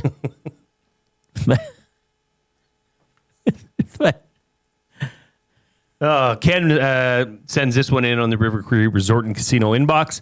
During the first intermission yesterday, McDavid stood up and said, win, win, win. Must we win? We must. We must. Shoot, shoot, shoot. Oh, that's pretty good. Well done, Ken. It worked. It did. Give us a thumb up. Click that thumbs up button if you're watching us on YouTube. We want to get to at least 100 over the course of the show. We are 2/3 of the way there. The show's not even half over, but do not be a pleasure delayer. Get in there and click right now. If you've already clicked, then hit the share button and send the show link off to somebody else via text or email and encourage them to become an audience member. Become a Nasty. What's going on with the Nasty Club? People can join right now? Yeah. You can head over to edmontonsportstalk.com. and you will see the Nasty Club button on the top. Click that, and you can sign up there, log in, create an account for more information. But yeah, Chelsea from the Hive Products was here yesterday showing off for the premium membership. You also get, on top of a t-shirt, you also get a backpack and a fridge magnet. So she was here showing off the backpack nice. for Maddie to look over. He was modeling them. He was modeling them quite well. And then if you're in the Nasty Club, do you not get first dibs on our events? Yeah, I believe so. Or admissions to our events, which is pretty cool. And there's going to be some exclusive content in there, too. Yeah, we may be responsible for some of that. I think we will. Yeah, maybe little sales baby Jay will make an appearance. Baby poo-poo. You buy sofa. You can text the afternoon inbox 780-218-9999. It's presented by River Cree Resort and Casino, home of Tap 25 Restaurant, where the entire menu is 50% off 7 days a week from 2 to 5 p.m. Buying or selling for Damon Bunting when we return.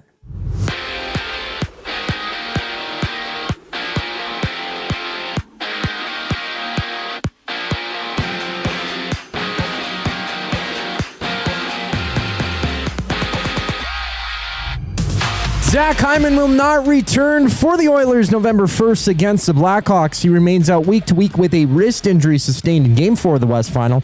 Oilers taking on the Rangers tomorrow. The lone NHL game tonight, Toronto on the road in Columbus. Both teams on a 2-game win streak. Puck drop is at 5:30. In Lethbridge, the Oil Kings face off with the Hurricanes at 7. Edmonton is 4th place in the East, while Lethbridge sits last in the conference. And the Elks have extended all CFL defensive back Tyrell Ford through the 2027 season. This past year, Ford made a career high in tackles with 56. And it's an even playing field entering Game 5 of the World Series. Jays tying it up at 2 against the Dodgers with a 6-2 victory last night. And it's a rematch of Game 1 on the mound. Trey Savage for Toronto, Blake Snell for LA. First pitch at 6 o'clock. For the Commanders, Terry McLaurin will miss Sunday's game against Seattle after re-aggravating his quad injury. In NBA action, the Raptors play host to the Rockets. Toronto on a 3-game slide since winning opening night in Atlanta. Tip-off at 4:30 with 9 other games around the association. This sports update is brought to you by Advantage Sports Medicine. Connor McDavid's got a team of specialists, and you're stuck with a bag of frozen peas. Get the same locker room approach that's trusted by the best in the game. Call them at 780-460-9977 or visit their website at advantagesportmed.ca to book an appointment today. Buying or selling for Damon Bunting brings us back here on The Reid Wilkins Show. I'm Zachary Kubish, and you're up to date. When you cater with Royal Pizza, you're getting the same great pizzas, pastas, and salads you love, just bigger and built for a crowd. Perfect for teams, offices, or parties, Royal Pizza's catering brings real value around $10 per person. Delicious, high quality, and easy. If you like their pastas, you'll love their catering pastas even more. Visit royalpizza.ca or contact your local store for exact pricing and details. So come on home, Royal Pizza, still making it great. When gambling, set a budget before you play. Stay informed and visit GameSenseAB.ca to learn how. Remember, if you gamble, use your game sense. River Cree Resort and Casino proudly welcomes one of today's hottest country stars, Dallas Smith. Love you like a man. CCMA award winner, countless chart-topping hits. Dallas Smith, November 1st in the venue. How do you miss me? Yeah. Baby, how do you miss me? Hurry, get your tickets now at rivercreeresort.com. River Cree Resort and Casino. Excitement. Bet on it. Since 1952, William Huff has been the heartbeat of Edmonton's advertising world. From humble beginnings to a citywide powerhouse, we've been the go-to for signage from print to design and installation. Partnering with Edmonton's top sports franchises and major events, we've helped shape the city's global reputation. Our secret? Unmatched customer service, decades of experience, and a passion for excellence we call the William Huff Advantage. Visit us online at williamhuff.com. All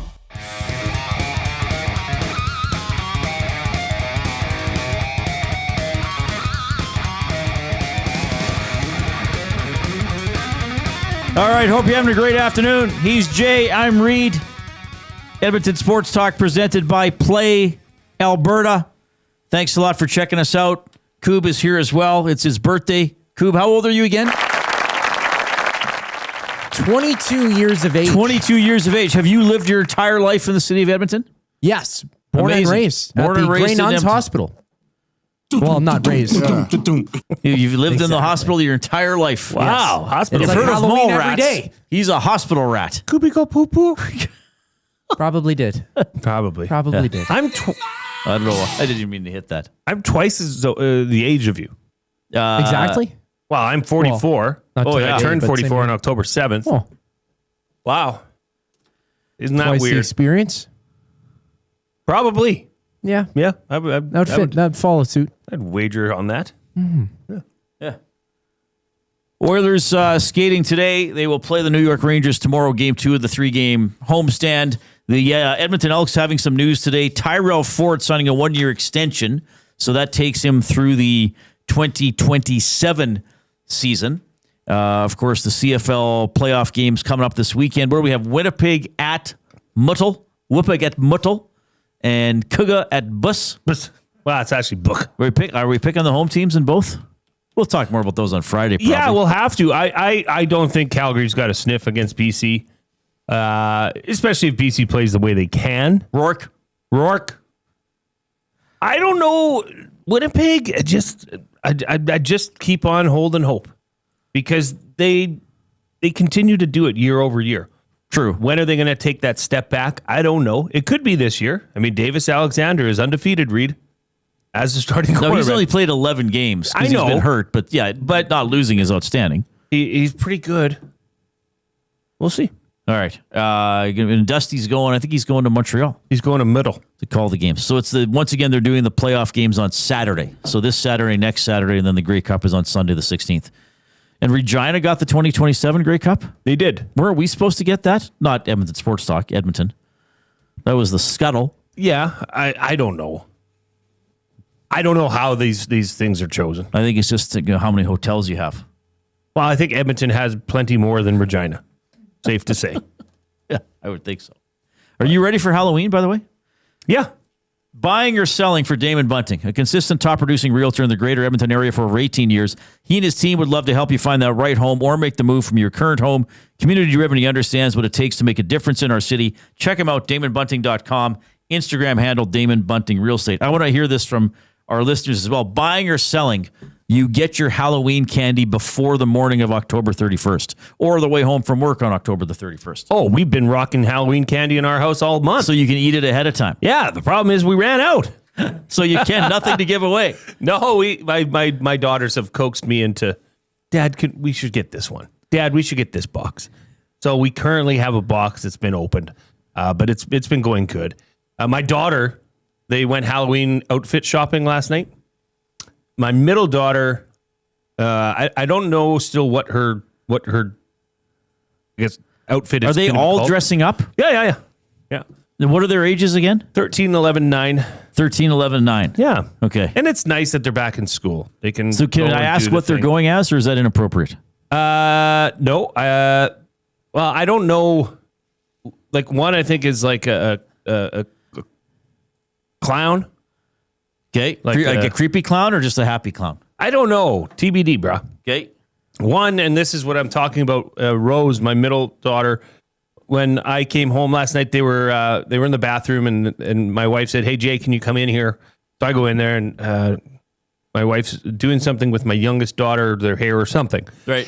And then out from behind the shower curtain, whoosh, and Rose goes, "Ah!" Oh, they scared you. And this mask that she had is the creepiest mask I've ever seen. It's a clown mask? or No, just a it's an creepy old mask? person. Oh, okay. But geez, people aren't creepy. And it's got. But wait, I'll tell if somebody's listening at home, text me a picture of it. It scared the bejeebus out of me. I literally jumped off the ground and screamed like a baby. Okay, so you got one kid going as a Like clown. a furniture baby. Okay. Baby scary. Trick or treat, boo boo. Trick or treat. You got one's going as a clown. Yeah. Now, is the 13-year-old still into it, or is she a little bit like, I'm kind of getting too old for this? Partially. I think she's gonna put on the AC/DC horns. Oh, really? Yeah, and go as maybe a spear of some sort. Go as Satan himself or herself. Go as Like the Dark Lord. like a fun one. A fun Satan. Like a fun devil. The fun devil. The demon of fun. Not the Sun Devil, the Fun Devil. The Sun Devil. Maybe she'll go as the Sun Devil. Buying or selling, you can't trick or treat if you're 18 years old. Oh, buying. Ooh, yeah. Like, I don't know. If you're in high school and you're 18, fill your boots. Really? I think once you're done high school, that is now the I time. think if a high school kid came to my door, and by the way, don't bother, I'd be like, get Lights out of are here. off. I'd be like, get out of here. You're too old. I don't mind. Halloween is for trick or treating is for young children. Would I want my kids to? No. Would I kick you off my front porch? No. Because I don't think that's in the spirit either of giving. Say, look, this person took the time Halloween to... is not the spirit of giving. Oh, Christmas yes, is the it spirit is. of giving. Oh, says the guy who turns his lights off. Halloween is the spirit of nothing. Out of here. Halloween is not even a thing. I mean, It's it not is a even thing, real. It's but made up. Yeah, it's made up. It's fabricated. Well, Big Uke makes a good point. Selling, if you're fully costumed up, then go for it. Like if it's an 18-year-old and Yeah, I guess they I can't come tell wearing how a old you are. balaclava and it's like, boo. Like, nah, that's not in the spirit of Halloween. If you come dressed up as Chewbacca, then... Or you're with your bonus younger points. siblings, maybe. Maybe Sure, that's a you little might different. get a little the treat. That's a good escort. point. Not the Yes. escort, the chaperone. Buying or selling, though, no matter the age, if you show up in a terrible costume, like no effort put into it, you should not get candy. Yeah, I don't know. It's hard to If say. you're It's showing hard up at to my... say. But here's the thing. If you're showing up at my house, you're driving. Like, you're... Yeah, that's a good somebody's point. putting in the Yeah, work that's a good here. point. So I will, and truth be told, we're usually out with the kids. So we put up a couple floodlights, make it look a little spooky, we're going to set up some webbing, and then just put a big old vat of candy. Those are my favorite houses. And say, Yeah. be responsible. You take a fair amount, right? If you want to take the whole bowl, then it's on you. You're going to have to put your head to sleep and feel like a giant at night. Right. Yeah. So You're like do a the right poo-poo thing. head. Yeah. Buying or selling, the contract extension by Tyrell Ford affects the future of Trey Ford with the Edmonton Elks. I don't think they're connected at all. So you're selling. Yeah.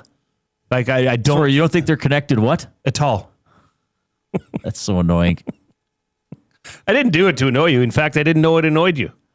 I won't do it anymore. At all. At all. At all is not a word. Tall man. Okay, that's still 2 words. At tall man is 3 words. So it's a statement.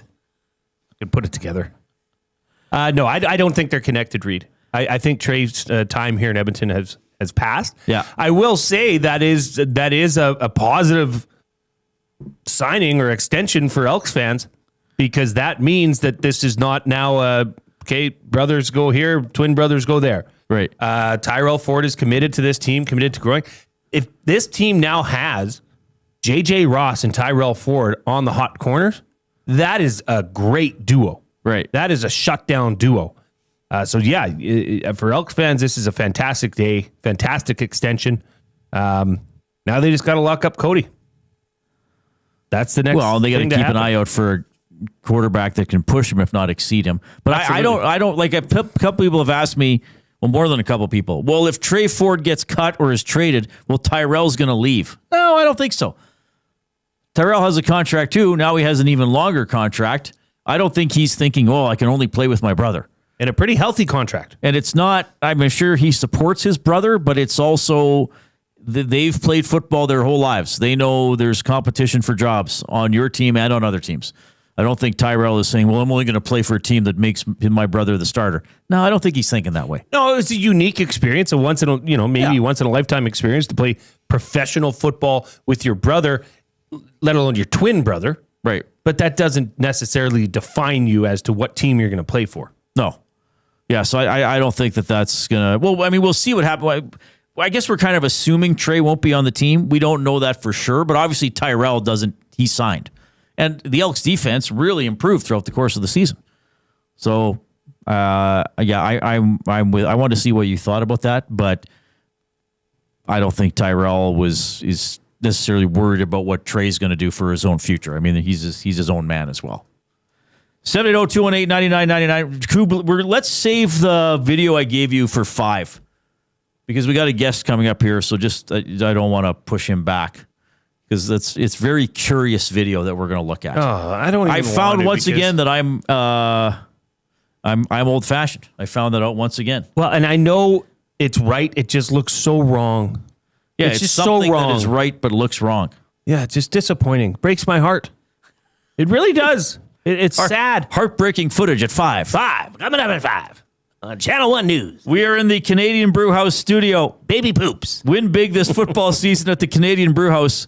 Score your shot at a trip to the Super Bowl, weekly prizes, and more, plus $1 off Budweiser and Bud Light tankards. Details at thecanadianbrewhouse.com. Oilers play the Rangers tomorrow. Rangers analyst Dave Maloney when we get back.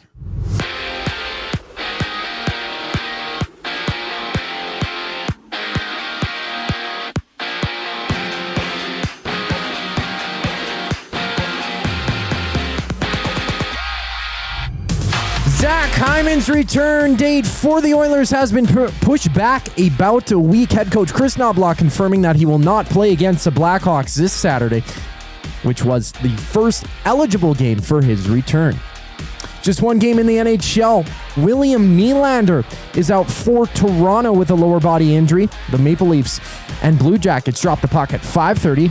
And closer to home, the Oil Kings meet the Lethbridge Hurricanes at 7. Edmonton 4th in the East. Lethbridge sitting last in the conference. And 27-year-old Ty Relford has signed a 2-year extension with the Elks, keeping him locked up through the 2027 season. He made 56 tackles last year, setting a career high. And with the series tied at 1 apiece, it's the Jays and Dodgers going at it for Game 5 of the World Series. Trey Savage pitching for Toronto. Blake Snell on the other side for LA. First pitch at 6 o'clock. In NFL news, Terry McLaurin of the Commanders has been ruled out for Sunday's matchup against the Seahawks after he re-aggravated his quad injury. The Raptors are in action, just about to get underway against the Rockets. Tip-off scheduled for 4:30. Toronto 1-3 on the season. Houston 1-2 with 9 other games around the association.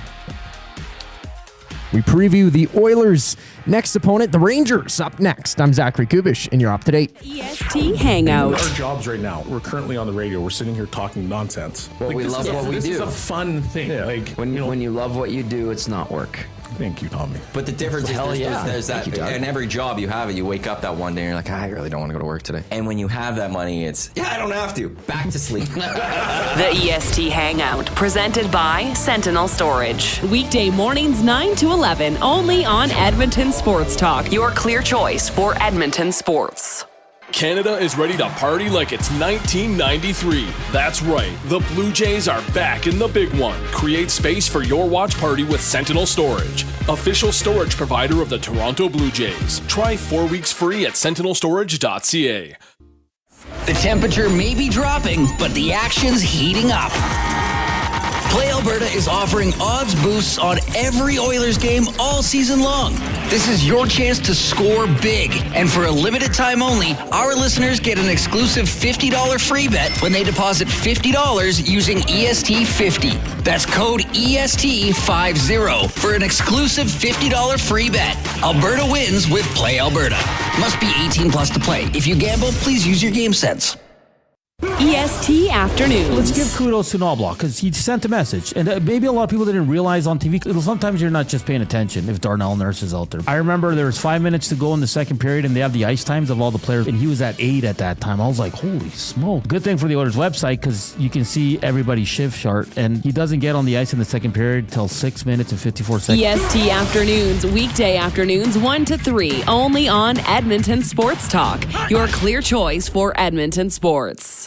Where holiday cheer meets great beer. This season, celebrate at the Canadian Brewhouse. From plated dinners and festive buffets to casual pub-style parties, we've got the perfect space for your crew. Book your holiday party today at thecanadianbrewhouse.com. The Oil Stream. When you take a look ahead and you go, hey, Janmark's still on IR. We're waiting for Hyman to come back right away here. And then, by the way, Kasperi Kapanen, who's on IR, will eventually need to come back. What will change? Where Noah Philp is right now, I'd be a little bit concerned. He might be going back down to minors. Curtis Lazar, they very sparingly use. The Oil Stream, presented by Boston Pizza. Monday, Wednesday, and Friday afternoons at noon, only on Edmonton Sports Talk. Your clear choice for Edmonton sports.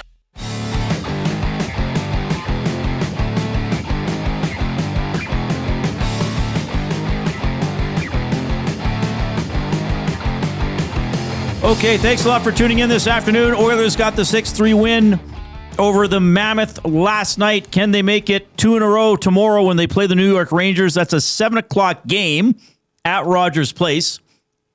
Not up against the Blue Jays game tomorrow. That makes it a little easier for everybody as well. We will have the GCL Diesel Oil Stream pregame show at 6 o'clock tomorrow night. Whenever the Oilers play the Rangers, I usually wind up speaking to this man, former Rangers player, longtime broadcaster with the team as well, Dave Maloney, joining us here on the Oil Country Towing Hotline. Dave, it's Reid and Jay. How are you doing? Doing well, guys. How are you doing? I'm doing great. Always a pleasure to talk to you. You and I have done this several times over the years. Most of your career, except for the final 50-some games with the Rangers back in 84, 85. Did you go straight into broadcasting, Dave, or what was the progression to the booth? No, I didn't. I worked on Wall Street for 20 years. Although I had, over the course of that, whenever somebody needed somebody from a broadcasting kind of perspective, whether it was radio or television, I would get a call. I ended up doing a lot of different things.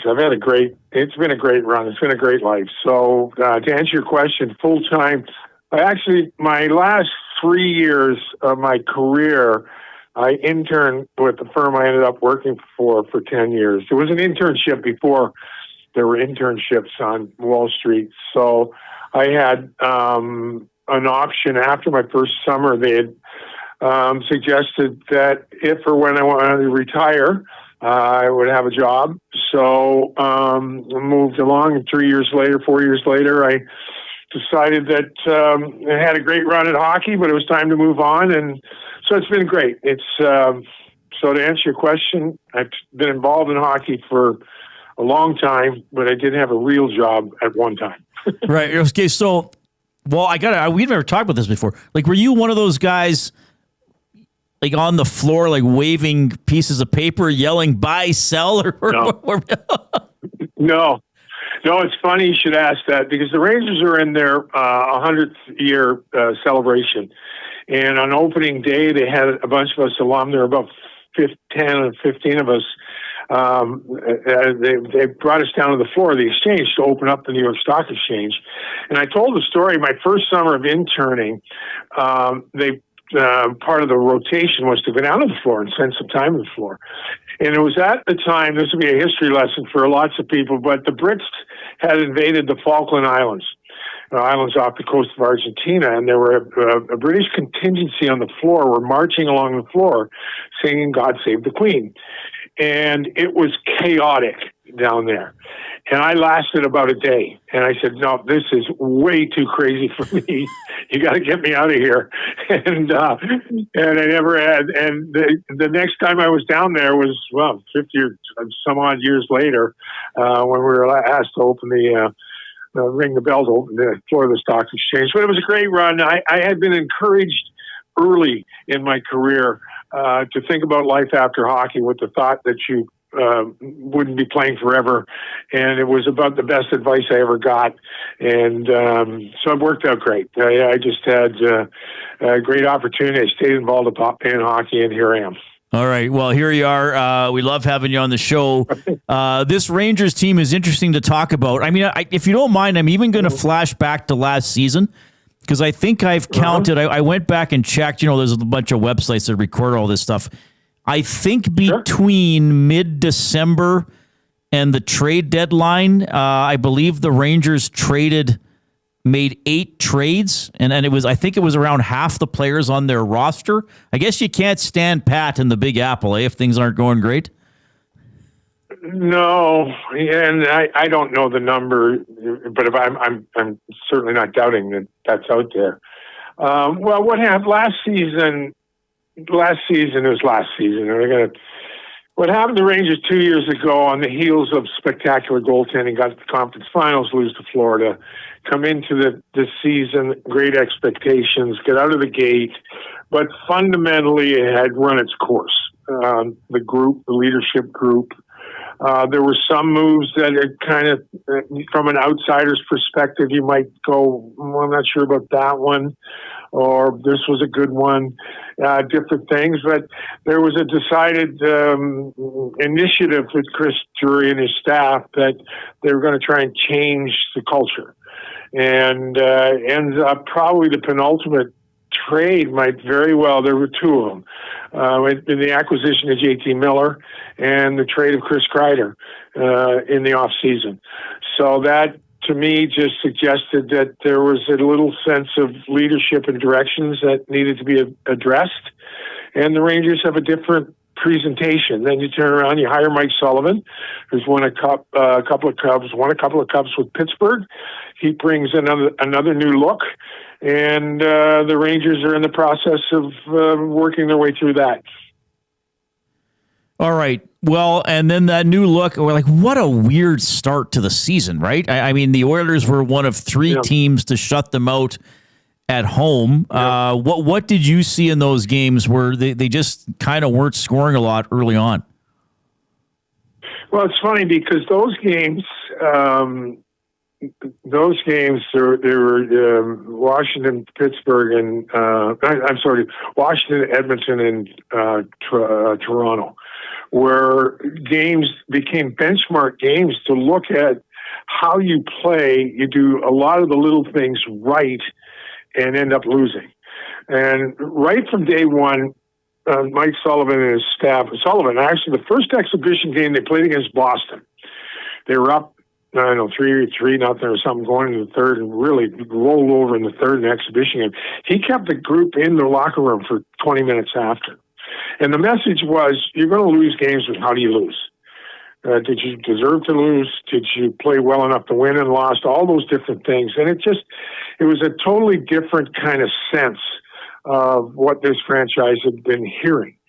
Right? And so those particular games, particularly the game against Edmonton and the game against Washington, two good opponents, played well enough to win, couldn't score. And that's basically was particularly at home. Last night they played really well against Vancouver on the road, and it was an empty net 2-0 win. There are going to be a lot of games like that with this Ranger team because the top teams, when you look at the teams now, from my observation, and I throw Edmonton in that group, when they need a goal, there's a good chance they're going to get one. They've got the upper end talent and skills that can overwhelm you. You watch Montreal play. I watched the Edmonton-Utah game from last night. That first period, it looked like Utah was going to run back out to Utah with 2 points in the pocket. But they all kind of have the makeup and talent where if push comes to shove, they're generally going to find a goal somewhere. And the Rangers, the top six, 4 of the top 6 are over 30. The pace of the game sometimes is not up to snuff when it comes to creating goals.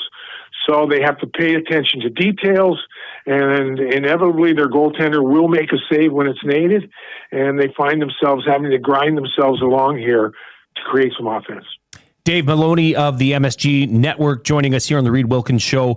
Look, the power play has struggled early at 14.3%. That's good for 28th in the NHL. I mean, this is a star-studded cast on their first power play unit. In your opinion, Dave, what has led to these struggles early in the season? Well, you know what? It really goes back to last year. The play, again, the numbers they got out of the gate, they were off the chart, and then I think they finished 25th or 26th overall, which of recent Ranger history, they had not been to that depth of playoff inadequacy. And I do think there's a couple of things that when you watch this next generation move the puck around, it goes quickly and it goes imaginatively, and the skill sets are, Connor McDavid plays at a pace, and I just think this younger generation, you look at Montreal and the way they zip the puck around, the Rangers don't play with that pace. And I think it's become evident on the power play. And Adam Fox is going to be your quarterback on the power play, but it's a bit of a slow twitch kind of thing that it has worked, but it doesn't seem to be working, right? And there's not a real threat from the top. those are my observations. That Adam would rather move it than shoot it instinctively, and really, when he does shoot it from the back end, there's not as much on it as when Bouchard shoots it. So there's not that big threat from up top, where when they were younger and, Mika was one-timing it like it was his job off the weak side. It's an advanced group that I think in a lot of ways the game has caught up to them. Now, again, I watched they work specifically on the power play today coming up ice, and it was all coming up ice with more pace, and hit that offensive blue line. So to answer you, that's probably a long-winded observation on an aspect of the Rangers' recent history has been a very important part of their success. Hasn't been quite as successful. That's an excellent explanation. So we'll watch for that tomorrow. Dave, love having you. Before we let you go, what else? Like the 100th anniversary stuff. I've seen the jerseys. I think Messier went on Jimmy Fallon. You mentioned some of the stuff. Is it going to be year long? A bunch of different things to mark the 100 years. Yeah. Yes. They had the original one was the original era, of which the original era they won three cups in their first 6 or 7 years of existence. Unfortunately, they've only had one cup in the last 84 years of existence. So they're treating it as like generation, different eras. Like our generation, we went to the Cup finals in the 70s, 79. Early in the 70s, they had Cup finalists that lost to Boston, right? So that's one particular night. I believe there are 8 different nights. And there's another, we'll cap it off with favorite Rangers over history. And so there are different kind of theme nights that they're doing. I absolutely love the jersey. Although the jersey that Edmonton, that was last night they had their jersey on, right? Yeah.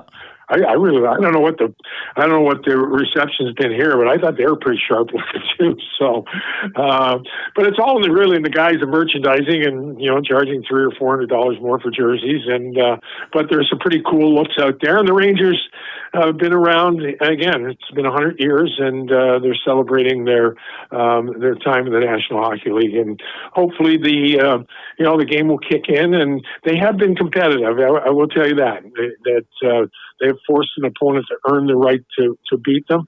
But for opening night against Pittsburgh, and coughed up another one the other night in Calgary, but they're going to be those nights. So it is 100 years and all that good stuff. And it'll be fun to see Rangers Oilers tomorrow night.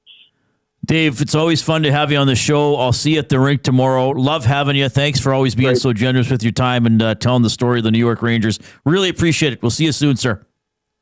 All right, good. Thanks an awful lot, and stay in touch. Dave Maloney, MSG Network, New York Rangers analyst. Love talking to him. We used to work on the Wall Street. Didn't know that. That's cool. It's interesting. Yeah, really interesting. He's an interesting guy. Longtime player with the team as well. Yeah, the Rangers coming in after that shutout last night over the Vancouver Canucks. It's interesting how he didn't seem overly surprised that their power play is that bad. Or concerned. Like even with their entire game right now, that they are competitive, that they'll get it going. It sounds eerily similar to, I don't know, the Oilers? Yeah, maybe a little bit. But now there's a glimmer of hope because Oilers fans saw just the shutters opened on the blinds just a bit so they could see through and see that team that they recognized from last year. We'll see. He referenced that he liked the Oilers jerseys. We saw them in game action. I said I wasn't, I'm not a huge jersey guy. Ultimately, I don't care. They're for fans. Yeah. I'm not a consumer. Obviously, I'm a fan of hockey, but I'm not a consumer in terms of buying tickets. I'm going to buy jerseys or memorabilia necessarily. When I saw them unveiled, I thought, I don't know. They're kind of plain. They look like a sweatshirt to me.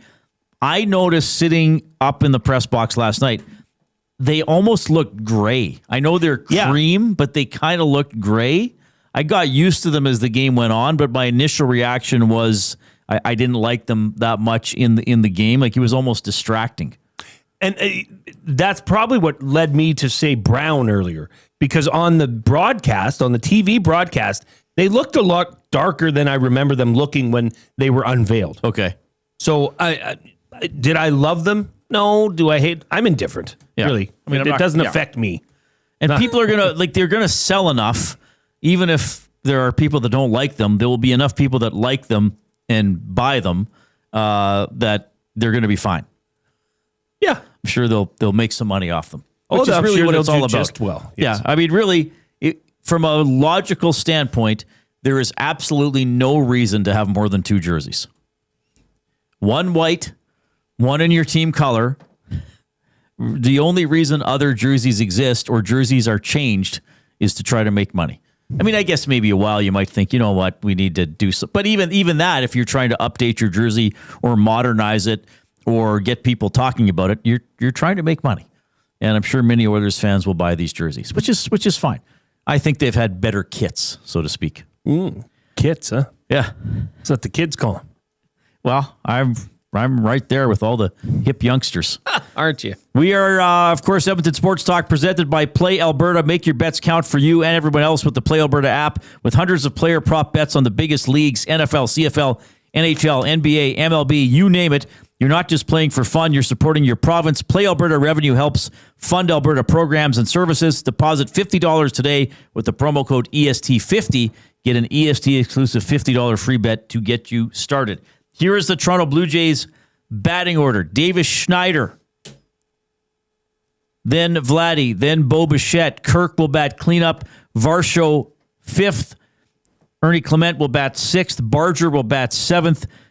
Isaiah Kiner Falefa will bat 8th. And Andres Jimenez will bat 9th. So no George Springer, of course. And Vladdy will bat in the number 2 spot. So that's what we have for the Blue Jays in LA tonight for Game 4 of the World Series. I don't think anything shocking there. No, I suppose not. Schneider, I don't know. Like, he's been having a rough series. Yeah.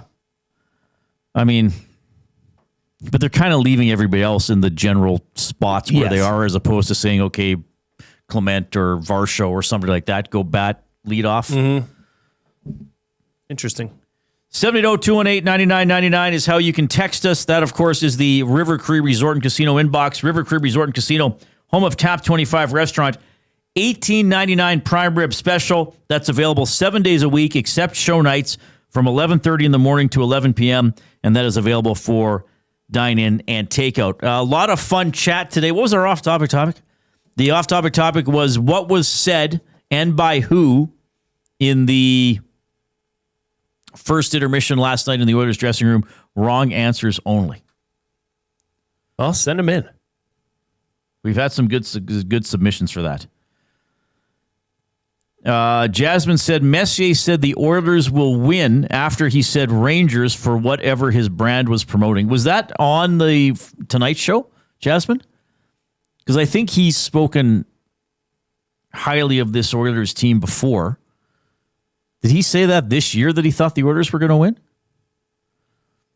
And does he only identify teams that he used to play for, except for Vancouver? That didn't go as well there. I don't know. I didn't see I saw pictures of, because didn't he give Fallon a jersey?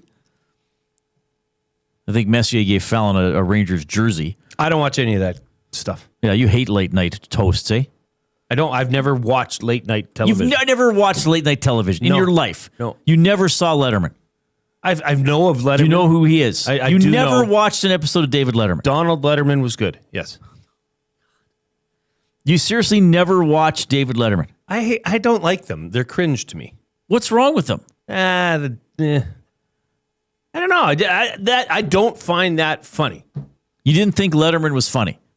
Letterman was okay, but don't tell me the late night talk show hasn't changed. Oh, sure, it's changed. Yeah, and I don't really watch it anymore. I don't really watch it anymore. You might as well just, I think Letterman was great. Watch this person's political views and this person's. Yeah, there's too much of just ranting about whatever is going on. You didn't see Sabrina Carpenter?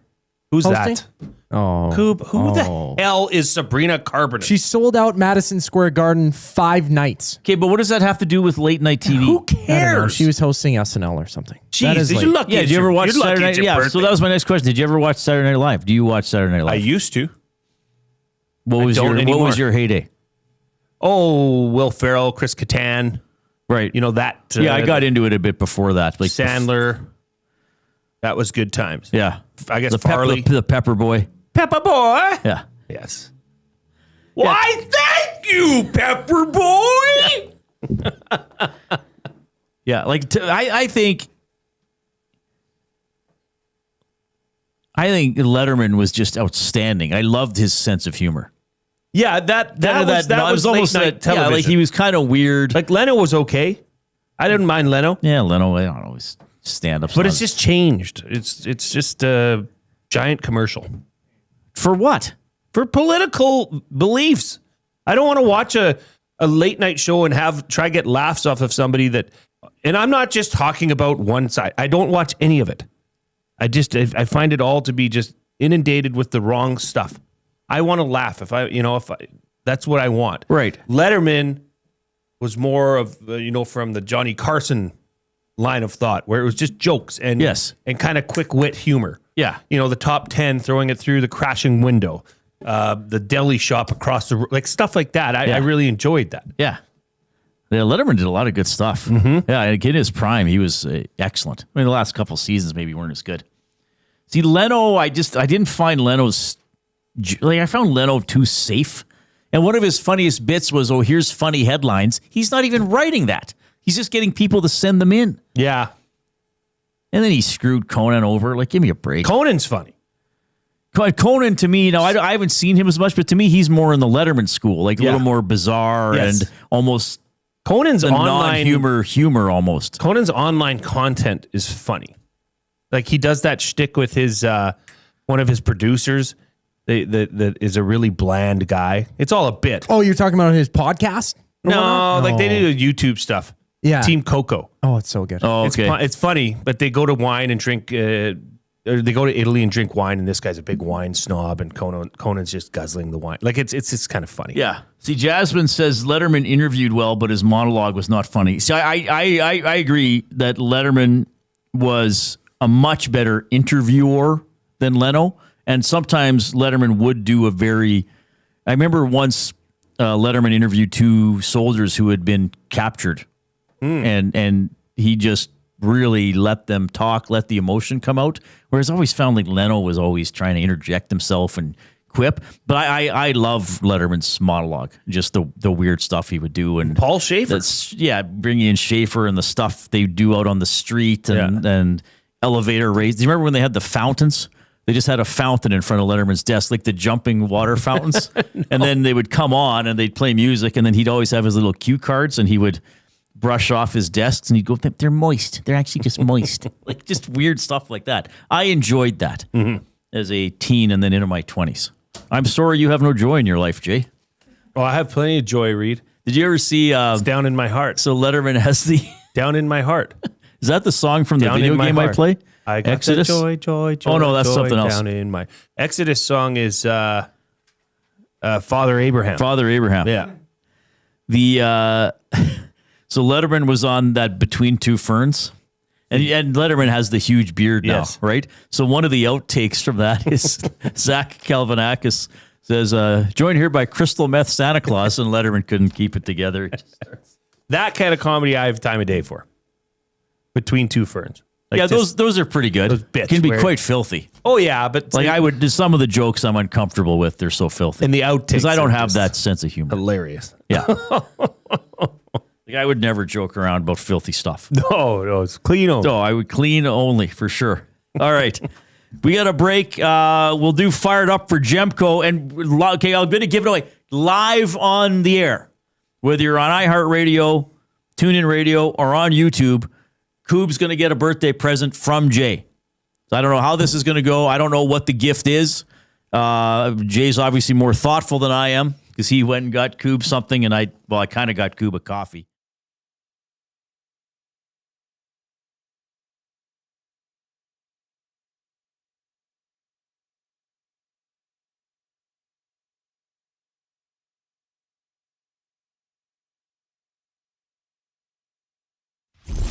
Two guys and a goalie. The Blue Jays shouldn't pitch to Ohtani again in this series. Why risk it? Unless the bases are loaded, you might even still walk depending on the matchup, I'd probably either give up 1 run than 4. It sounds crazy, but that guy's so good. Two guys and a goalie, presented by GS Construction. Tuesday and Thursday afternoons at noon, only on Edmonton Sports Talk, your clear choice for Edmonton sports. Looking for quality building materials and friendly advice? Visit us at Windsor Plywood Leduc, family owned and locally run since 1993. From interior materials for doors, flooring, baseboards, and all the finishing touches to all you need for your outdoor projects like cedar lumber for decks and fences, plus all the plywood you'd need. Our full-time on-staff carpenter can help with anything odd-sized or custom, and from domestic hardwoods to exotic selections, we've got you covered. And if we don't have it, we'll track it down for you. Windsor Plywood Leduc. We're the experts you need to know. Weiss Johnson, whoa. Hi, Dennis from Weiss Johnson here, and we're excited to be partnering up with the Nielsen Show and have a special deal exclusive for Nielsen Show listeners. Get 10% off any new Trane furnace, air conditioner, or heat pump installation from now until the end of October. Bundle a furnace with an AC or heat pump and get 25% off the package price. Get your home comfort now for all seasons with Weiss Johnson and Trane. Trane, it's hard to stop a train. Visit wjsportstalk.com today. Like my Halloween decorations? Those are just kayaks and paddles. Okay, fine. I just don't have anywhere else to put them. Create space with Sentinel Storage. Try 4 weeks free. Visit sentinelstorage.ca for details. Sentinel Storage. Shop Canadian, store Canadian. Running your own small business takes courage, and as it grows, so does your team. That's why Alberta Blue Cross offers health, dental, life, disability, and wellness benefits designed for small businesses, because we know a healthy team means a thriving business. Join over 5,000 Alberta businesses who have chosen us to help their business grow and succeed. Alberta Blue Cross takes care of you and your employees, so you can take care of your business. Visit ab.bluecross.ca to find a plan that's right for you.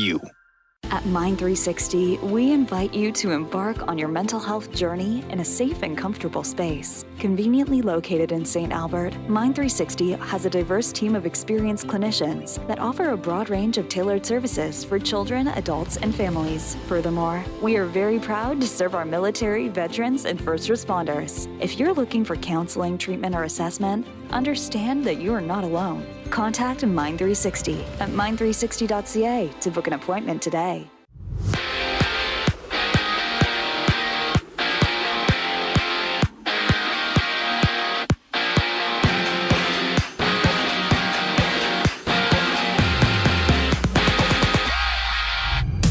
The Oilers are without Zach Hyman for at least another week. He was slated to return Saturday against the Blackhawks originally, but will miss that game as he continues to recover from a wrist injury that's kept him out for the entire season. From Columbus, the Leafs and Blue Jackets go toe-to-toe for the lone game in the NHL. No William Nylander for Toronto. He sits out with a lower body injury. Puck drop for that one is at 5:30. For the Jays, George Springer remains out for Game 5 of the World Series. Trey Savage on the hill tonight for the Jays. Blake Snell up for LA with the series tied at 2 apiece. Action starts at 6 o'clock. And back in Alberta, Tyrell Ford has signed an extension to stay with the Elks through the 2027 season. On the court, the Raptors and Rockets are underway. About 2.5 minutes left in the first quarter. Houston up 34-25 over Toronto. In NFL news, Washington's Jaden Daniel is a full participant at practice today.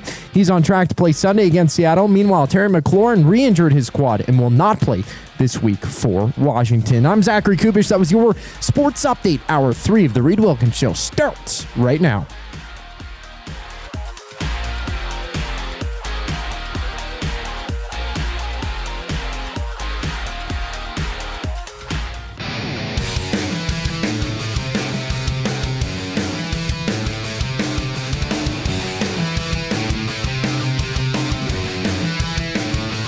All right, into the final hour of the show. Into the final hour of the show. We really are lucky to have these jobs. In the Canadian Brewhouse studio, win big this football season at the Canadian Brewhouse. Enter for a trip for 2 to Super Bowl LX. Plus weekly prizes and $1 off Budweiser and Bud Light tankards. Details at thecanadianbrewhouse.com. Oilers practicing today. As you heard the Koob, Zach Hyman will not play on Saturday. That was the first game he would have been eligible to play, coming off long-term injured reserve. Head coach Chris Knobloch saying he is week to week, still getting over the injury he suffered in the Western Conference Final last season. So hopefully sometime late next week we'll see Hyman back in action. Really good clip from Mattias Ekholm after last night's victory over the Utah Mammoth, in which the Oilers, quite frankly, sucked in the first period. I think just everybody felt enough was enough. I can just go to myself. I haven't liked my game at all the last 5-6 games. I don't think many guys in here have. So it was kind of coming to a point where, okay, we need to start putting our work boots on. And I thought, kudos to us. We responded in that second period, but more importantly, we found our game, and that's got to be the standard going forward. Everybody in this league is too good where you can just coast your way through a regular season. You have to put your work boots on. That's number one, and I think everybody realized that today. All right. Yeah, good clip from Ekholm, who's always very well-spoken, takes a lot of responsibility and accountability, I think, to speak for the state of the team. He's usually pretty thoughtful and honest in answering questions. And you made a great point, Jay. I mean, he probably is one of the guys who made a point or two during the first intermission. I don't think they get up and yell at each other or get in each other's faces, but I think probably somebody said, like, okay, are we done? Like, are we ready to play? Like, and then for him to go out and fire one in 22 seconds into the period. Because you know what? You know, we talk a lot about leaders, and I think anybody can show leadership. Anybody can do something that exemplifies leadership or does something that uplifts the team. But let's face it, if the worst player on the team is trying to give a pep talk, there might be some internal eye rolling. Like okay, Jablonski, you're the worst player on the team. We need a goal. You're not going to get it. You suck. Doesn't work that way. Yeah, those words don't resonate. Yeah. But I do, like, do you think it was something to the effect of, and obviously we don't know, so I'm just wondering here, but was it, okay, guys, we're talented. Yes, we know that. But we still have to work. We still have to out-hustle teams. Yeah, so I think it was and I think enough is enough. Enough is enough. Like, they're not, and this, remember I said yesterday, if this was a team that was coming off 3 or 4 years out of the playoffs and they were 4-4-2, I would have been like, hey, whatever, they're learning.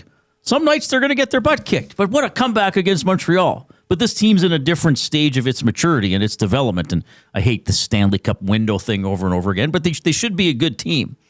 So I think somebody or some buddies said, as Ekholm said, okay, enough is enough. Are we done screwing around?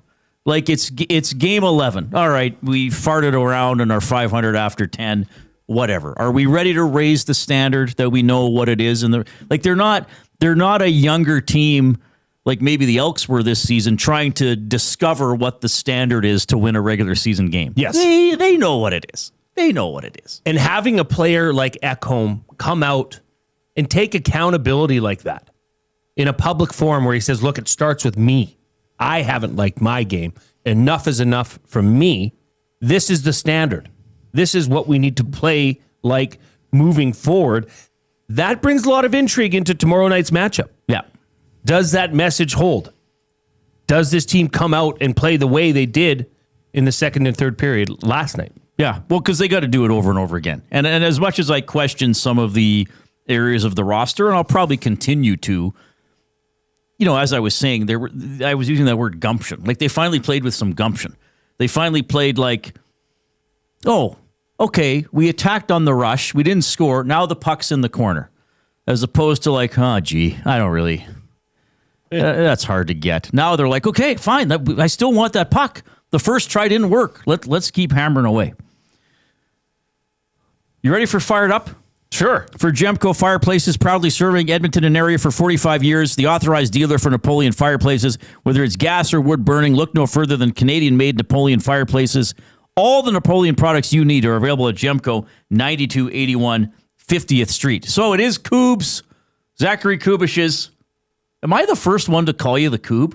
You are. Yeah. Did I do it on air did one it on day? air. I just said, here's the Koob. I think it was like because you were not, when this show kicked off, you were off. Yes. So Wanek was the producer for that first week, and then you were back. And I think the first within the first week, yeah. Week, you threw it to the Koob. Dun, da, da, da. And ever since it's stuck. Well, it's a good nickname. So happy birthday. You are 22 years of age. I don't like saying years old or years young. You're 22 years of age. Technically, I'm not 22 yet, actually. I was born later in the night, but he has to, you know what? Take the damn birthday greeting, okay? Thank you. Should we sing happy birthday? Nope. No. You want to? It's just, I'm throwing it out there. I don't really want to. Okay. I got him a coffee. That's good. I forgot what he wanted. Now, this gift is from us. Well, No, I don't you put the work in. I'm not buying it. Just stop. Because we did actually have a conversation, Koob. I know it's hard for you to believe. Outside of this show and these walls, we did talk about you. Wow. Earlier in the week, Reid Hopefully said, good hey, things. it's Koob's birthday on Wednesday. Yeah. And we talked, Reid said, and he was thinking about getting you this or this. Oh, I might still get you. What do you want from the bakery? Oh, anything. Get a and cruffin. everything. I like the cruff. I'm going to go. Do you have anything really moldy? Yeah, you gotta eat the Dale. oldest thing that you have. Do you want a cruffin? Most I stale. might have time to get a cruffin tomorrow. I'll devour a cruffin. Go there Reid. tomorrow and ask for day olds because it was his birthday yesterday. So Had to technically, be made on the day. Yeah. Yeah, it would be made on his birthday. Okay. Yeah, I'll try to go to Brio tomorrow and get you something. Cinnamon or lemon? Lemon. Well, they have other. The lemon, I think, is The lemon outstanding. curd cruffin. You Yeah. love the lemon curd. Yeah. Or the lemon blueberry. Lemon What is it? blueberry. Lemon. Well, there's a little blueberry There's a on blueberry it. on top. Jasmine's going to the game tonight. What game? The Dodgers Blue Jays. Really? She's scouting. Oh, out I thought it tickets. was the Raptors game. Wasn't she just here yesterday? I don't know what she does. How? She's not going to the game. Those games are not sold out. Did you see the empty seats at Dodger Stadium? Sorry, Koob. We're still going to give you Oh, your that's all birthday. good. Yeah. I just meander. That stadium is quite unique. Do you see the bleacher section, like right behind the dugouts? It's like row seating, but there's tables in front of you. Oh, the tables, yeah. Those It are must cool. be the box seats or It's something. like a long loge. When I went there, I can't remember if they had those, but we were a section over from Magic Johnson. Because a woman got hit by a foul ball in the section next to us, and Magic came up to check that she was okay. Really? Yes. Did you shake his hand? Well, we weren't that close to him. No. It was a section over. This is a great idea. Chris G and P71 says, Reid, get him a gift card to Sherbrooke Liquor. Yeah, I still got to It's find in the out mail, what's going on with that. Please, I'll I take still got the to find out GC. what's going on with that. Got to check my email. I may have got something today. Oh, I won't wanna ever hear be that. able to use it. Why? The gift card. Why? Yes, you would. Well, I'd get a return. No, this is the replacement one. It's coming, baby. Yeah, it's coming. Ooh. I'll take I the think I hear it replacement. coming down. Where's It's coming down the pipe. where's Where's my gift card? I think I hear him coming now. Is it coming down the pipe or coming down the pike? Is it pipe or Oh, that's pike? a good question. I've never heard pike. I've heard pipe. Yeah, I think, you know what? But I've always said coming down the pipe Coming down because the you just pike? think of a pitcher down the pipe, it's coming right into the mitt. Well, I think of But something- down the pike, is correct- that a turnpike? The correct idiom, according to AI, according to the Google machine, is coming down the pike, which means something is approaching or will happen in the future. The word pike in this context is a shortened version of turnpike. That's what I thought, An like a old name freeway. for a toll. Yeah, it's coming down the pike. Yeah. Like it's coming at you. It's dry. It's flying down the highway. I always thought of Mario. I've always said pipe, but I've heard pike and I thought, ooh, am I wrong? Yeah. But I've never had anybody say, glue guy, it's actually pike. So now you got to say properly it's. Now, maybe there's a Canadian and American version because I've heard Americans say down the pike. Right. I've heard Canadians say coming down the pipe. Which makes sense because it's like, oil or It something makes sense. is coming down the pipe. Oh, maybe it is a very Canadian thing. Like the actual term, I believe, is champing at the bit, not chomping at the bit. It is. You're right. It is champing at the bit. Yes, Yeah. and nip it in the. You think nip it in the butt? No. It's bud. Nip it in the bud, Yeah, bud. like a flower bud, Yeah, nip it in the bud. not butt. Yeah. Bud. Yeah, why would you nip something's butt? Ow! Yeah. Take it by the rear. Get rid of it. Hey, poo-poo on couch. I don't know what's coming down the pike. All I'll right, never give us say that. give Koob a thumbs up if you're watching on YouTube for his birthday. Let's get to 100 before the end of the show. Do not be a pleasure delay. Oh yeah, give a thumbs up for Koob's birthday. Yeah, we're fired up for Koob's birthday. For You know how many Gemco thumbs up Fireplaces. we're away from right now? 22. 22. How appropriate. What? Wow. Don't stop there. Let's get to 122. Okay, we got to give him. So how do you want to give? Because we have the YouTube. Yeah. I'll just. So if you're not on YouTube, Jay's going to get up from his spot and walk over. I'm not getting up. I'll just put him here, and then Koob in the break. You can come take. No, him. we're not opening it on air. They're open. I didn't have time to wrap them. I'm revealing them right now. Yeah, oh, you're just going to put them here. Okay, I thought he was going to go into the bag. Okay, so what's in the bag? Well, I'll start here. It's Gwyneth Paltrow's head. What? What's in the box? Oh, that's what I should go as for Halloween. A head in a box. Gwyneth. Well, From better 7. than something else in a box. From 7. It's my what? 6 or 7. All right, that's going to be the sequel to the movie 7. Yeah. 6, 7. And it's just Brad Pitt and Morgan Freeman running around and getting mad at people using that saying. Going like this. Yeah. Okay, Koob. How many people did he kill? 6, 7. I like to think of Reid and I as thoughtful people. So we know that you do like a specific beverage at work here. So I went and got this for you. This is a 6-pack of the mini can Dr. Pepper Zero Sugar. Nice. I think that's one of your go-to. It's baby Coke. Baby can. Baby Baby can. Pepper. That's all the sugar you need in a day. Yeah. Well, the Protect zero your teeth. sugar, Reid. Can't you read? No. It says Come on, zero Reid. sugar. Now, we also know that you like to take care of yourself. You Well, like to eat healthy. Sure. You're always eating God knows what behind that screen. Kale and yogurt. And weird things. Lots of yogurt, lots Raw of berries. oats. I can't help but think that it's healthy. Sure. So given that this might affect the diet a little bit, I went and got you something healthy. Ooh. Reid and I like to snack. So it also, if you shared this, we wouldn't kick you out of the studio. So I went and got you veggie straws. Wow. Yeah, I love those things. Yeah. They're like very light and fluffy almost. Yeah, The green ones are they're the best. veggies. They must be made of veggies. They must this be is- healthy. This is your daily intake of vegetables, Koob. I'll eat the whole bag right now. Now, behind the screen. I did get the zesty ranch I like flavor those. because why not? Why not, Koob? Spice it up a little bit. So there you go, young man. Happy 22nd birthday. Thank you. Yeah. What are your plans tonight? I'm going to go home. We're going to get me and my family Jerusalem shawarma. My brother's going to come over. It's going to be a family dinner. We're going to gather around the table and enjoy some chicken and beef, I think. Will you watch the Blue Jays game together or no? Me and my dad might. My brother's not too big of a baseball fan, and my mom. But it's your birthday, baby. You pick what's on the TV. Oh, well, that's why we have multiple TVs in the household. Okay. And you referenced earlier cheesecake is in your future? Yes. Oh, That's good. probably multiple pieces. Well, What kind? If I can get one. What's good thing you got these veggie straws? I think there's some chocolate on it. Did your I don't mom know make if it or somebody in the family make it? No, I was just store bought. Still good. I'm just wondering. Yeah, big. I think that the king of cheesecakes is just a plain white cheesecake. I agree. If you want to drizzle some caramel on, I know you and your weird pineapple chunk stuff. I'm sorry. And then the pumpkin cheesecake my cousin made was really. My cousin makes such great Pumpkin stuff. cheesecake, okay, but like just a plain white cheesecake. If you want to drizzle some, raspberry reduction on there or something like that, sure. But caramel? just a plain caramel, sure, or both. Sprinkle some chocolate on there while you're at it, Koob. Koob, it's your night. You do whatever It you is. want. Yeah. I'm gonna go crazy with the zesty veggie chips. I wonder what Jasmine's going to bring you tomorrow. Is she on the hangout tomorrow? I thought she's in LA. No, I was joking. I wonder what Jasmine's going to do for your birthday. Because for Jay's birthday, she made a bunch of balloons with Jay's face on them. I was running. Right. Huh. Your face was on them too. Oh, true. So what is Jasmine going to do for Koob's birthday? Well, too late. We're going to find out tomorrow. I don't know. No, Maybe she has because you get a birthday month. Oh, do I? Well, that's with how her Jasmine rules. celebrates Yeah, with yeah. her rules. Right. She'll be Yeah, celebrating this till New Year's. We told Jasmine specifically Jay could get a birthday 15 minutes. Tops. So, but we never put any No stipulations. limit. So it's Jasmine's rules for your birthday, Koob. So Well- hold on. You might be getting a makeover. Oh, wow.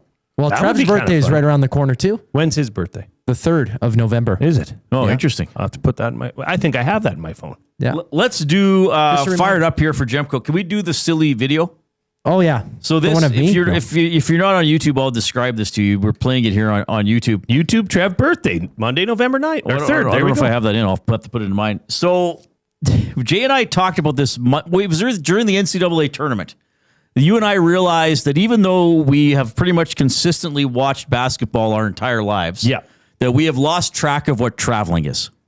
So this is do we really have to do this? On video here. This is Giannis. What's his last name? Antetokounmpo. Close enough.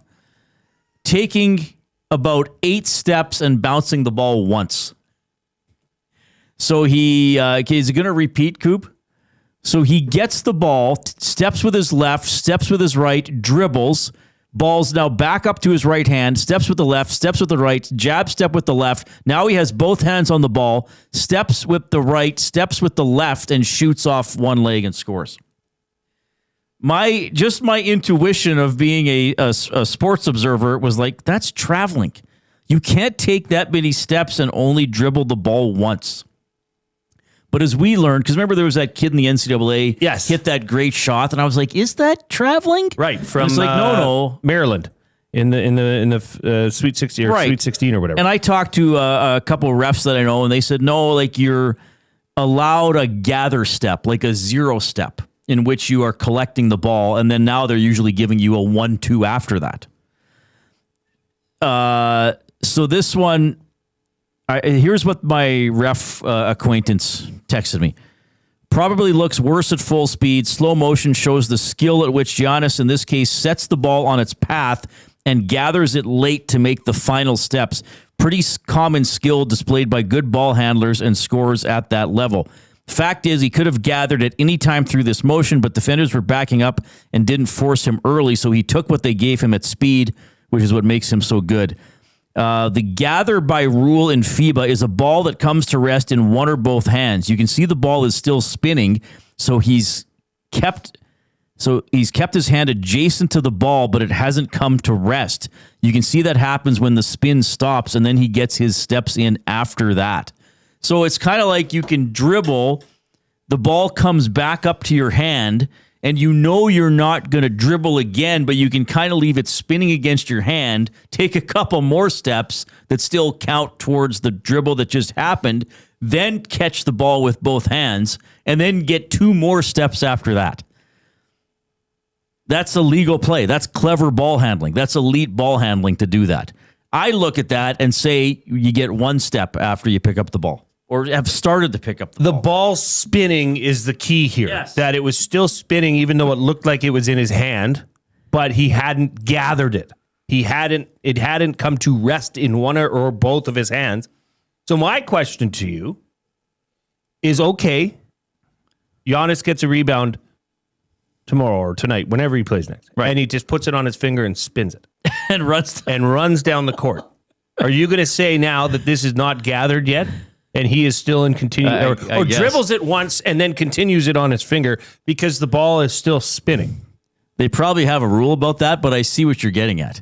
Ball spinning? Because it's like because I always thought, and this is what little 7-year-old Reid Wilkins was taught in Evansville school when you first, if you dribble, then when you pick up the ball, you have a pivot foot, and then you can take a step, but you can't move your pivot foot. Or you can, and you only have 2 steps. Right. Yeah. But it wasn't like, okay, as you're dribbling, try to, I don't even know how to put it. It just looks weird. And I know these guys are giants and their steps can, cover 8 feet with one stride. Has but this still. rule changed since the likes of, John Stockton and Michael Jordan and that era? Yeah, because they added the FIBA rule? The 0 step, I think, right? They added that you basically get 2 steps.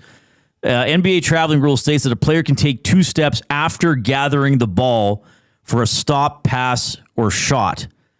And a player can take 1 step after gathering the ball while dribbling before releasing it. Can you put that video up again and just roll it 3 or 4 times just so those that may have missed it and now have the explanation? This is about, you'll see here. About 6 years ago, they modified it. The ball is in his hand, but it's still spinning. So now he's gathered 1, 2 steps and up.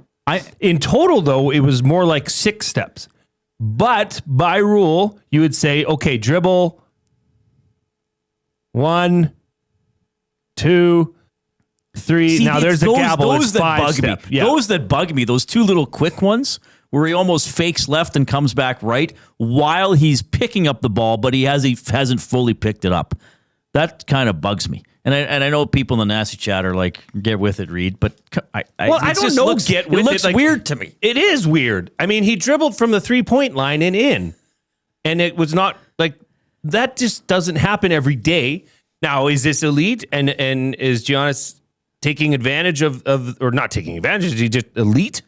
Probably, yes. Because he knows what the rule is. He knows that ball did not get gathered, and once it was gathered, he went into his they know exactly what they're doing. It just visually to people like you say who have watched this game our entire lives, generally didn't see people deliver a layup at that speed from the 3-point line with what would have been 2 steps. Yeah, see, to me, he's already gathered the ball when he does that little left-right move and then comes back to the right and still takes 2 steps.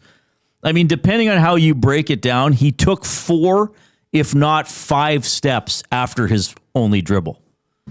At some point, a ref's just got to say that looks fine, but it's apparently an elite, very good play. And that is how it's officiated now. I just have trouble wrapping my head around it. I guess I'm the problem, everybody. I'm sorry. You're not. Don't be sorry, young man. You're fine. Your pen is behind you. Uh-oh. Oh, no. No, I'm good. You're good? Everything's okay. Hey, what do you think of these things? We got these new things. If you can look in my hand, these now control our volume, so I can make it as loud as I want or as, Yeah, it's good. It's great. We're getting even more better every day. So instead of going like this to Koob, we can just do it now. ourselves. We can control our own volume. Okay, fun segment there. Fired up for Gemco. Happy birthday, Koob. He's 22. We still have our words of the day coming up for Edmonton Public Library. Here is the birthday man.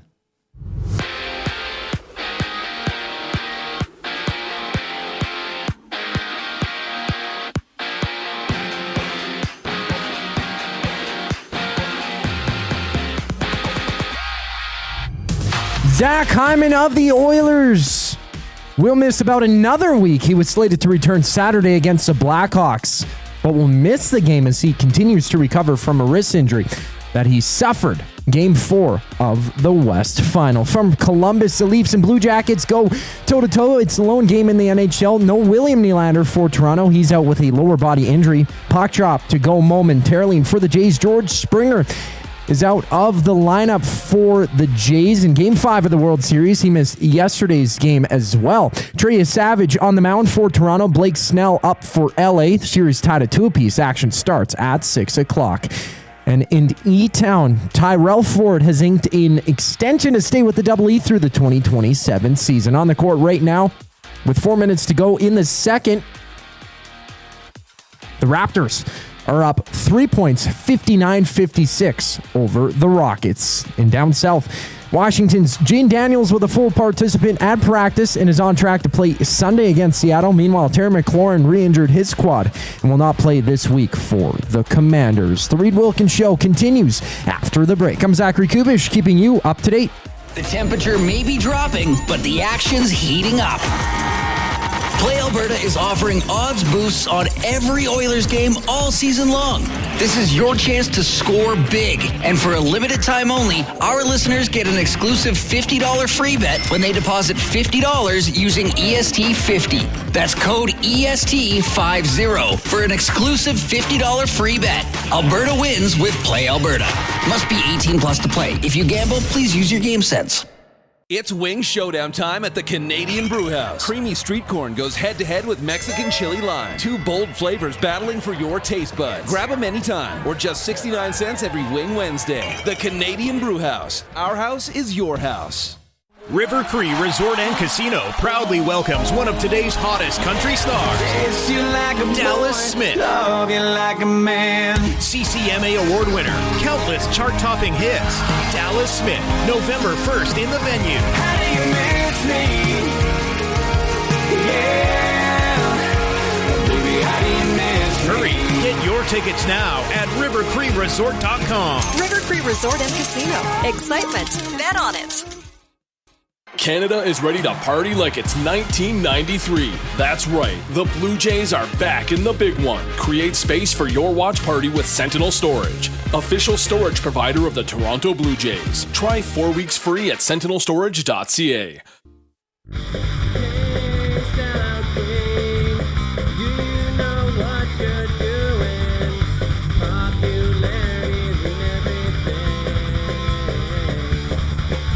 All right, thanks a lot for tuning in this afternoon. Jay Milne, Reid Wilkins, Zach Koob on Edmonton Sports Talk, presented by Play Alberta. Gaming made easy anytime, anywhere with Play Alberta. You have a full casino experience right at your fingertips. Play from your phone, tablet, or computer whenever works for you. Download the Play Alberta app today. Get started with a $50 casino bonus. Just deposit $50 with the promo code EST Casino. Play smart, play local, and remember to use your GameSense. Oilers home games Thursday and Saturday. World Series games tonight and Friday. Maybe Saturday. We'll see. Halloween Friday. I didn't even realize there's this creature hanging behind me. What is this? Some skeleton? But he doesn't have a full body. Is it a ghoul? That seems ghoulish to me. It seems very ghoulish. I think Iwanek hung it there to haunt me. Hey, maybe that's Julia Gulia. Julia from The Wedding Singer. Could be. Are you eating those already? Koob's eating the snacks. Koob's right here. Koob's right into it. Never change, man. Koob is right into it. Would you go? Okay, so you have to coach the Oilers tomorrow. Coaching staff gets sick. You got to coach one game. Would you go 11-7? You just say, okay, same lineup? I roll it back. Yeah. Yes. How could you change? You found something. Or they found enough. Enough. Whether it's sustainable, whether it continues to work, nobody knows. But it worked well last night, at least for 2 periods. I don't think Knobloch likes going 11-7, but I do think with some of their better defensemen not playing very well, he thought, okay, fine. Like, I'll cut your ice time in game. Well, and I wonder, Reid, if we're going to look back on this game and say that was an early turning point for this team. Well, I hope so. Because not only was the 11-7 turned out to be the right move, but time on ice is the coach's greatest possession, right? That's what he can limit you to, and he did that with Darnell Nurse. And then to have what happened in between the first and second, like there was a lot of things that happened that could propel this team moving forward. Yeah. Well, and I know Knobloch, we get a lot of questions. Why doesn't he bench somebody, cut ice time? He did it last night. I mean, Nurse didn't play about the first 6 and a bit minutes of the second period. I know Bouchard is obviously a lot of times the target for that. Now, Bouchard played 18:53. So in a way, well, not in a way, he did get his ice time cut. I mean, Stetcher got to play 10 and a half minutes. So he did take some shifts away from guys, and maybe some of it wasn't punishment for what happened in that game. It was punishment for what happened in earlier games. Now, Nurse, it was punishment. Maybe punishment's too strong a word. No, it isn't. It was punishment for what Nurse did in the first period yesterday. Bouchard's ice time getting cut was, okay, Bouch, I keep putting you out there 24 minutes a game, and you keep screwing up. Mm-hmm. Stetcher's playing. He's going to take away some of your time.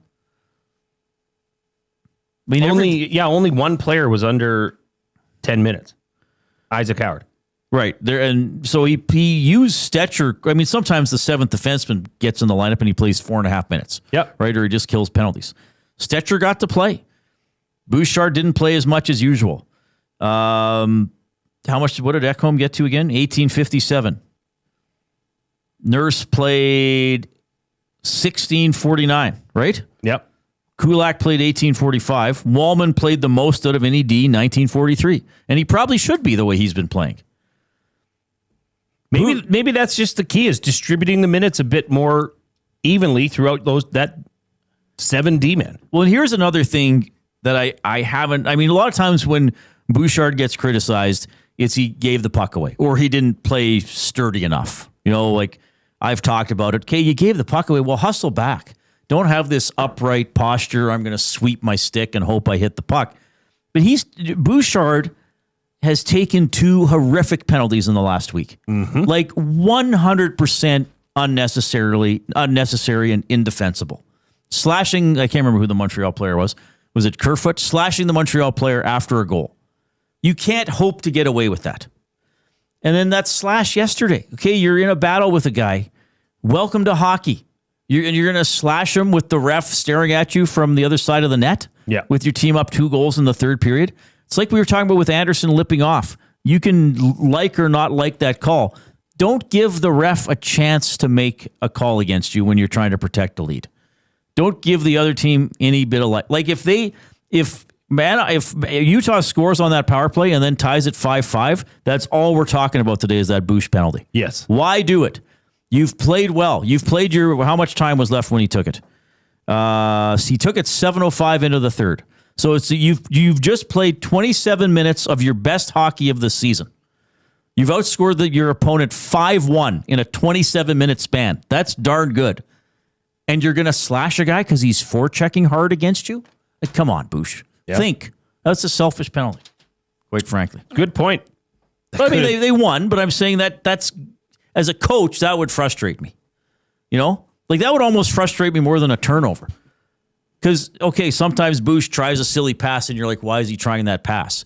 But as a coach, I could live with that because at least he's trying to make a play. Yeah.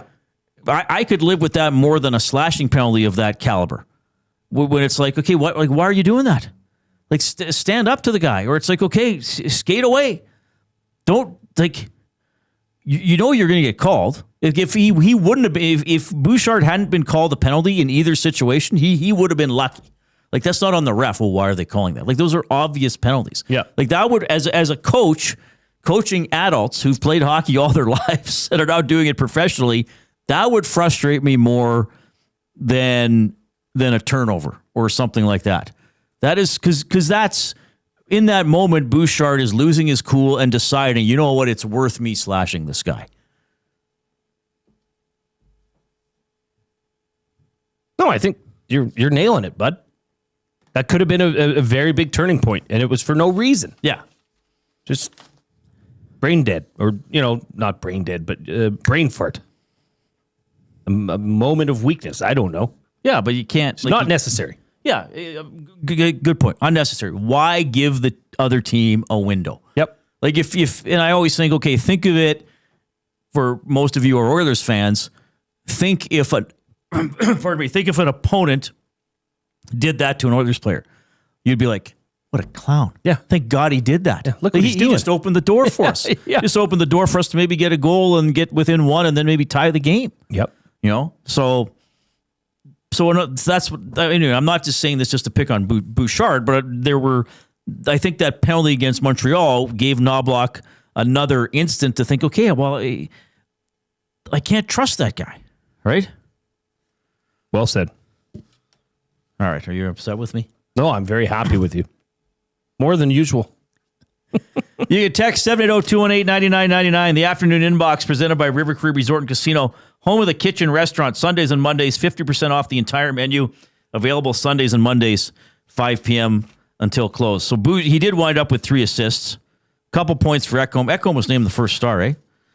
McDavid tripled his goal total. I love that. Wallman had a couple assists. Is Wallman... are we seeing Wallman really, like... Wallman's comfortable. In a good way. He's been good. Yeah, in a good way. Because we kind of thought, okay, he might really blossom now.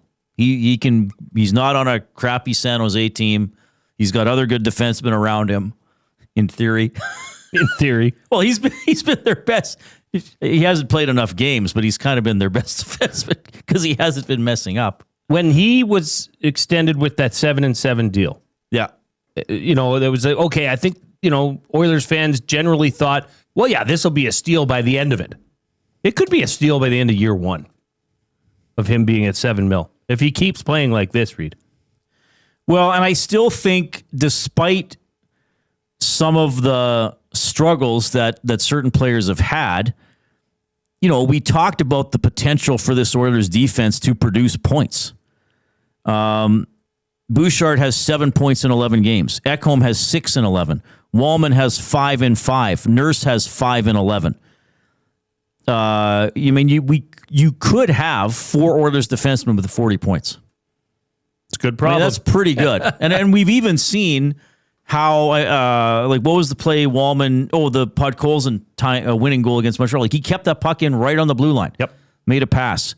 The Draisaitl goal yesterday, it was Bouchard to Wallman for the shot. Draisaitl puts in the rebound. Ekholm was making better plays. We've seen, that it's too bad the Oilers lost that game. That Bouchard pass to Draisaitl for the breakaway against Vancouver, that's 1 in a million pass. No, it's not But a 1 in a million. Well, it's hard. It's a difficult pass. I shouldn't say 1 in a million. You should be able to make that It's an elite pass. It is. Sure it is. Right. So, I mean, they do have some guys on the back end that are going to be able to push the puck up the ice. If they start cleaning it up and then the forwards start forechecking, okay, then maybe I'm going to be proven wrong with some of my concerns about this team, which would be fine. Is that the most physical you've seen this team in the offensive end? Absolutely. Like, by far.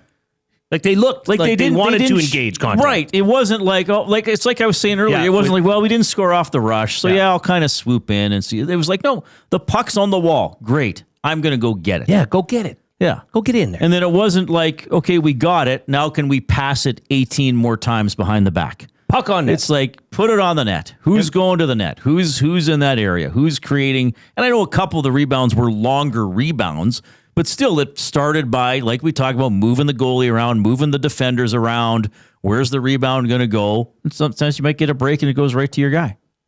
You know what I think? I think they should put Ty Emberson up on PP1 in Draisaitl's spot.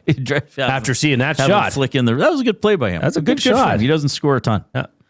All right, 780-218-9999 is how you text the afternoon inbox, presented by River Cree Resort and Casino. Edmonton Sports Talk, presented by Play Alberta. Words of the day for the Edmonton Public Library when we get back.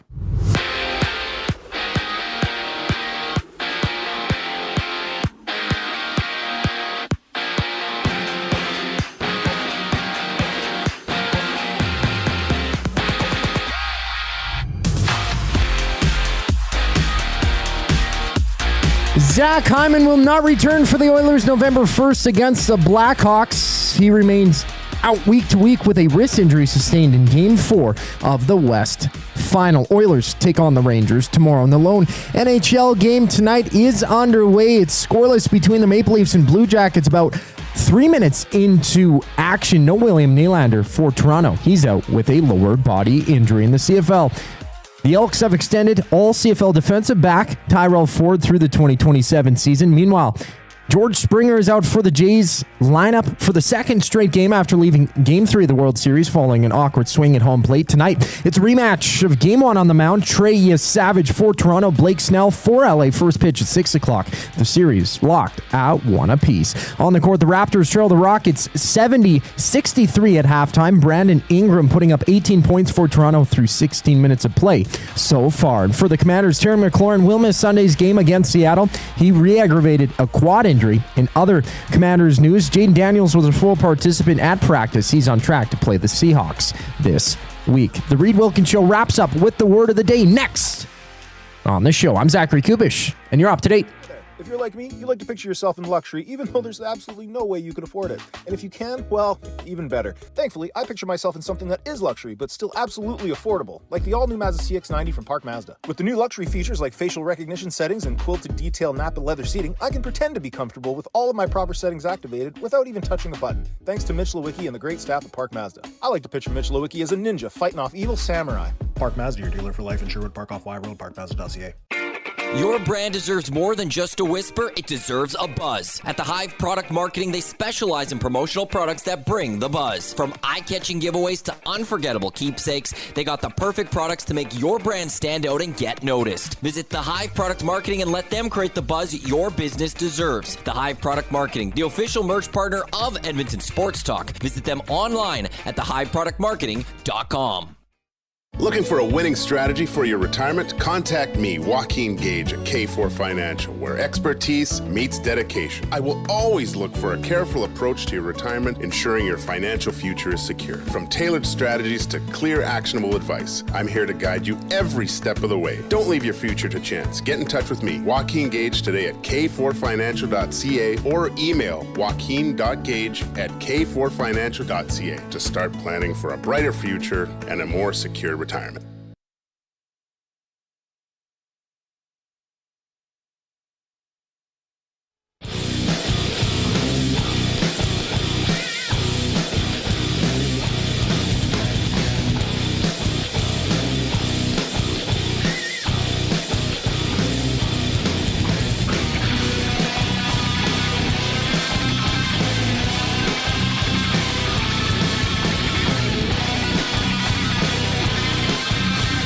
All right, so during that final break,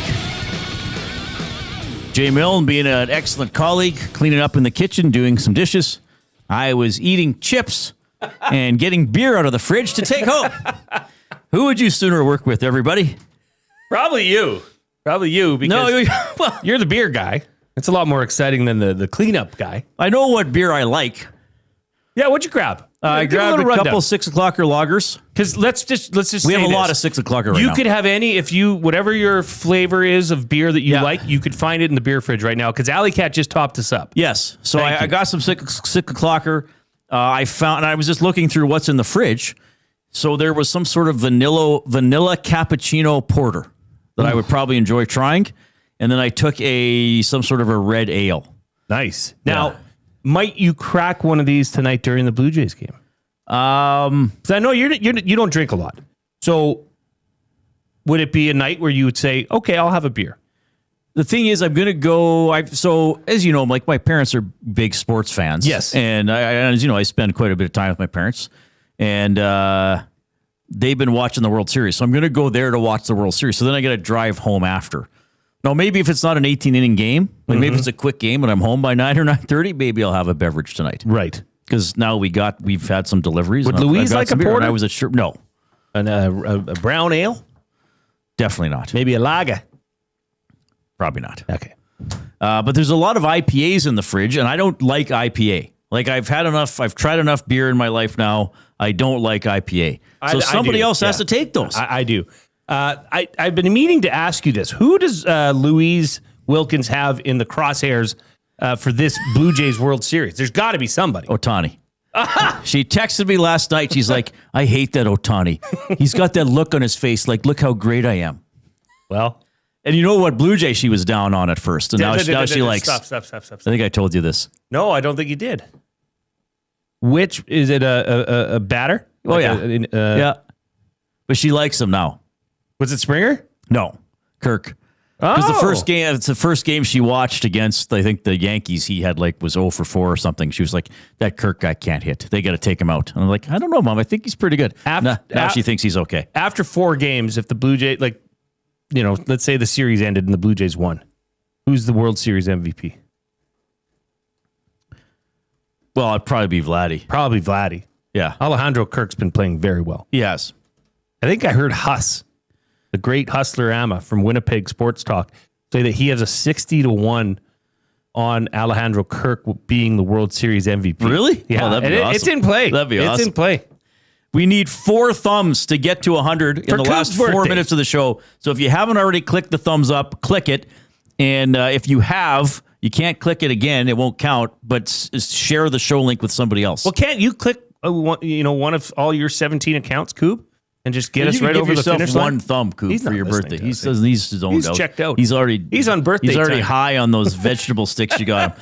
All right, it's time for our word of the day. Words of the day for Edmonton Public Library. Go to the EPL website, epl.ca. Check a look at everything's going on. They have Cooking for a Cause at the Stanley A. Milner Library coming up. Allows private groups of up to 36 people to have an interactive cooking experience with a chef in the kitchen at the Stanley A. Milner Library. I love taking books out of the library on the good old Libby app, which is a lot of fun.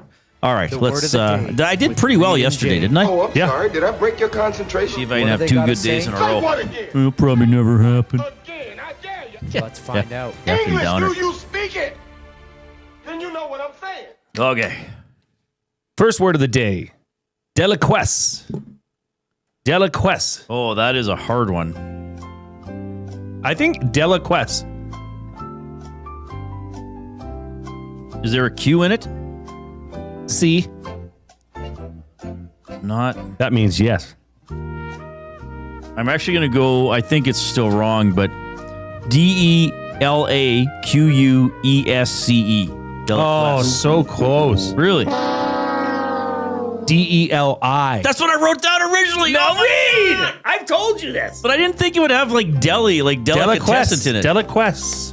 Oh, crap. I wonder what this means. I'm going to say it's to share something. Has to do with sharing. Would you like it used in a sentence? Sure. The mushrooms deliquesced into an inky fluid.